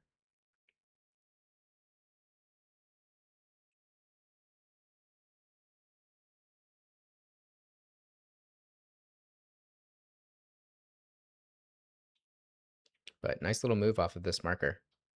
You know, we don't always, I don't market these as buy and sell signals. Everything is order flow informative, not, we are not a signal service. So, but still got a nice move off there. Sellers tried to make a new low, and you can just see the volume just taper off. It's like how much volume is here versus down here. And when you lose interest like that and price starts to slow down, you know, if you're super short, you're like, how can I get back out of this as quickly as possible? And that's what you see right there. Still can't get it back up into value though. You know, you're still struggling and potentially putting in another lower high here.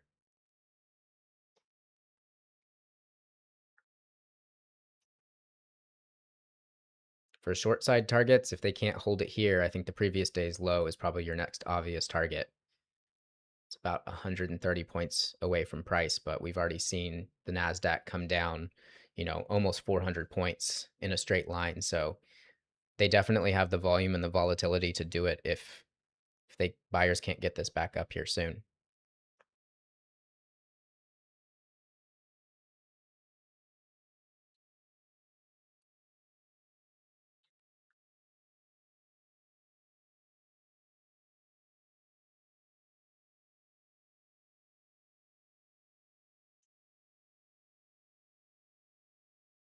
I see we've got lots of new people in here. You're kind of catching the tail end of the stream, but welcome, welcome here for a few more minutes. Please hit the like and subscribe button. We stream Monday, Wednesday, and Friday starting at 8:30 Central. I don't take trades until the 30-minute opening range is set. So for the first 30 minutes, I'll just do market analysis, talk about the levels that I'm seeing, talk about different high probability order flow setups. So if that's something that you're interested in, hit the subscribe button, hit the like button on your way out the door. I'll be here for like another 4 or 5 minutes. If anybody has any questions, anybody wants to say hi, I'd love to know where you all are from. I'm based here in Austin, Texas. I know we have some people from Lithuania. I believe we have somebody in here from Switzerland, a New York person. So throw your location in chat. I think that's always so fun to see where everybody's coming from, how you're ending up on a stream with somebody here in Texas in the United States.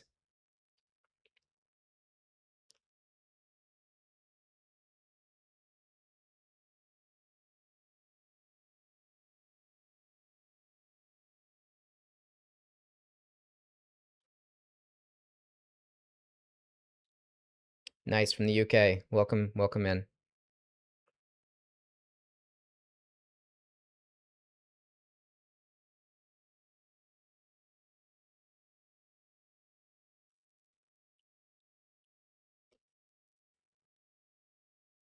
See how the other indexes have handled this pullback. I'm just gonna look on my phone.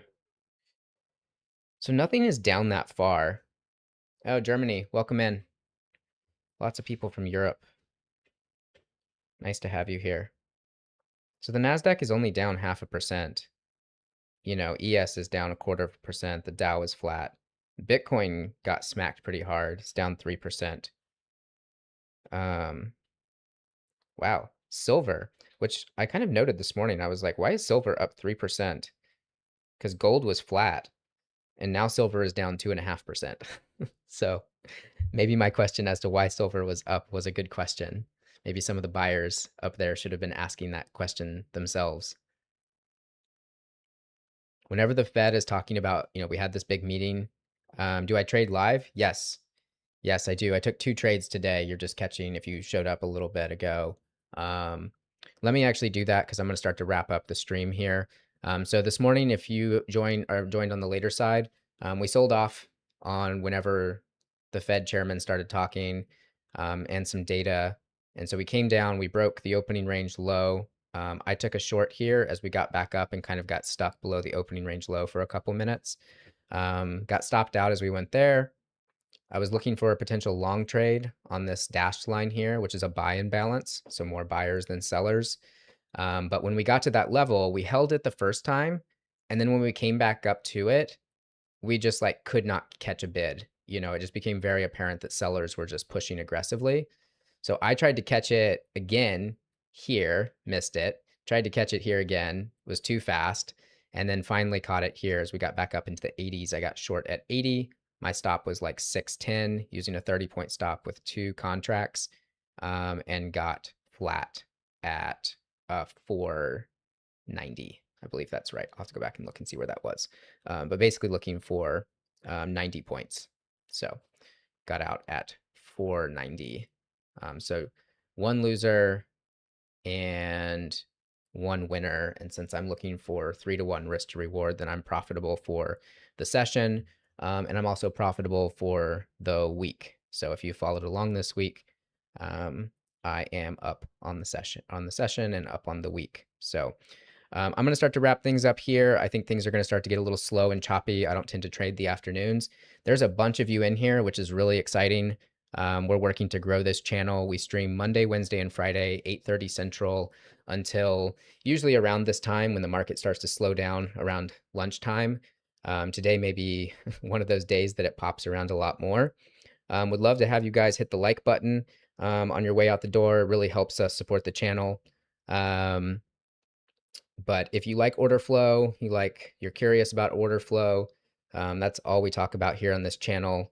And yes, to those of you that are asking the question about do I trade prop? Yes, I am trading a 50K eval from Lucid Trading. I already have a funded account through them, but am attempting to pass a 50K eval by trading larger size, and that's something I've been doing here for the past couple weeks. So if you're interested in watching that journey and watching what it's like for somebody to size up, yeah. Yeah, I can answer a few more questions here. My software is MotiveWave. That's the platform that I'm trading on. If you actually trade through, if you have an account through Lucid, they offer free MotiveWave licenses, which is a pretty sweet deal. You get a fixed prop firm fee, and then you get a free platform license, which usually costs if you're going through MotiveWave privately. Sellers really hitting the bid here. That's an aggressive move down. Yeah, and the studies that you see on chart are through ScalperIQ. They are a little bit easier way to read order flow. If that's something that you're interested in, there are links in the description. You can also join our Discord, is free to join. You do not have to use our studies. You do not have to be a part of ScalperIQ to join the stream. But if you're curious about it, our links are in the description, so you can find out more about it there. Yeah, so that's that. Kind of a crazy end to the week here. As we continue to sell here, my next target, if I happen to be short, which I am not right now, I would be looking for the previous day's low. It's been really nice trading with all of you. Check out our Rewind the Tape episode. I pinned a message in the chat. where you can look at analyzing order flow in a little bit more detail. And we will be back again on Monday. So everybody enjoy your weekend. Stay safe. The market is incredibly volatile right now. One last reminder to size down. Don't be a hero. Don't wreck your week on a Friday. I will see you all again on Monday. Cheers.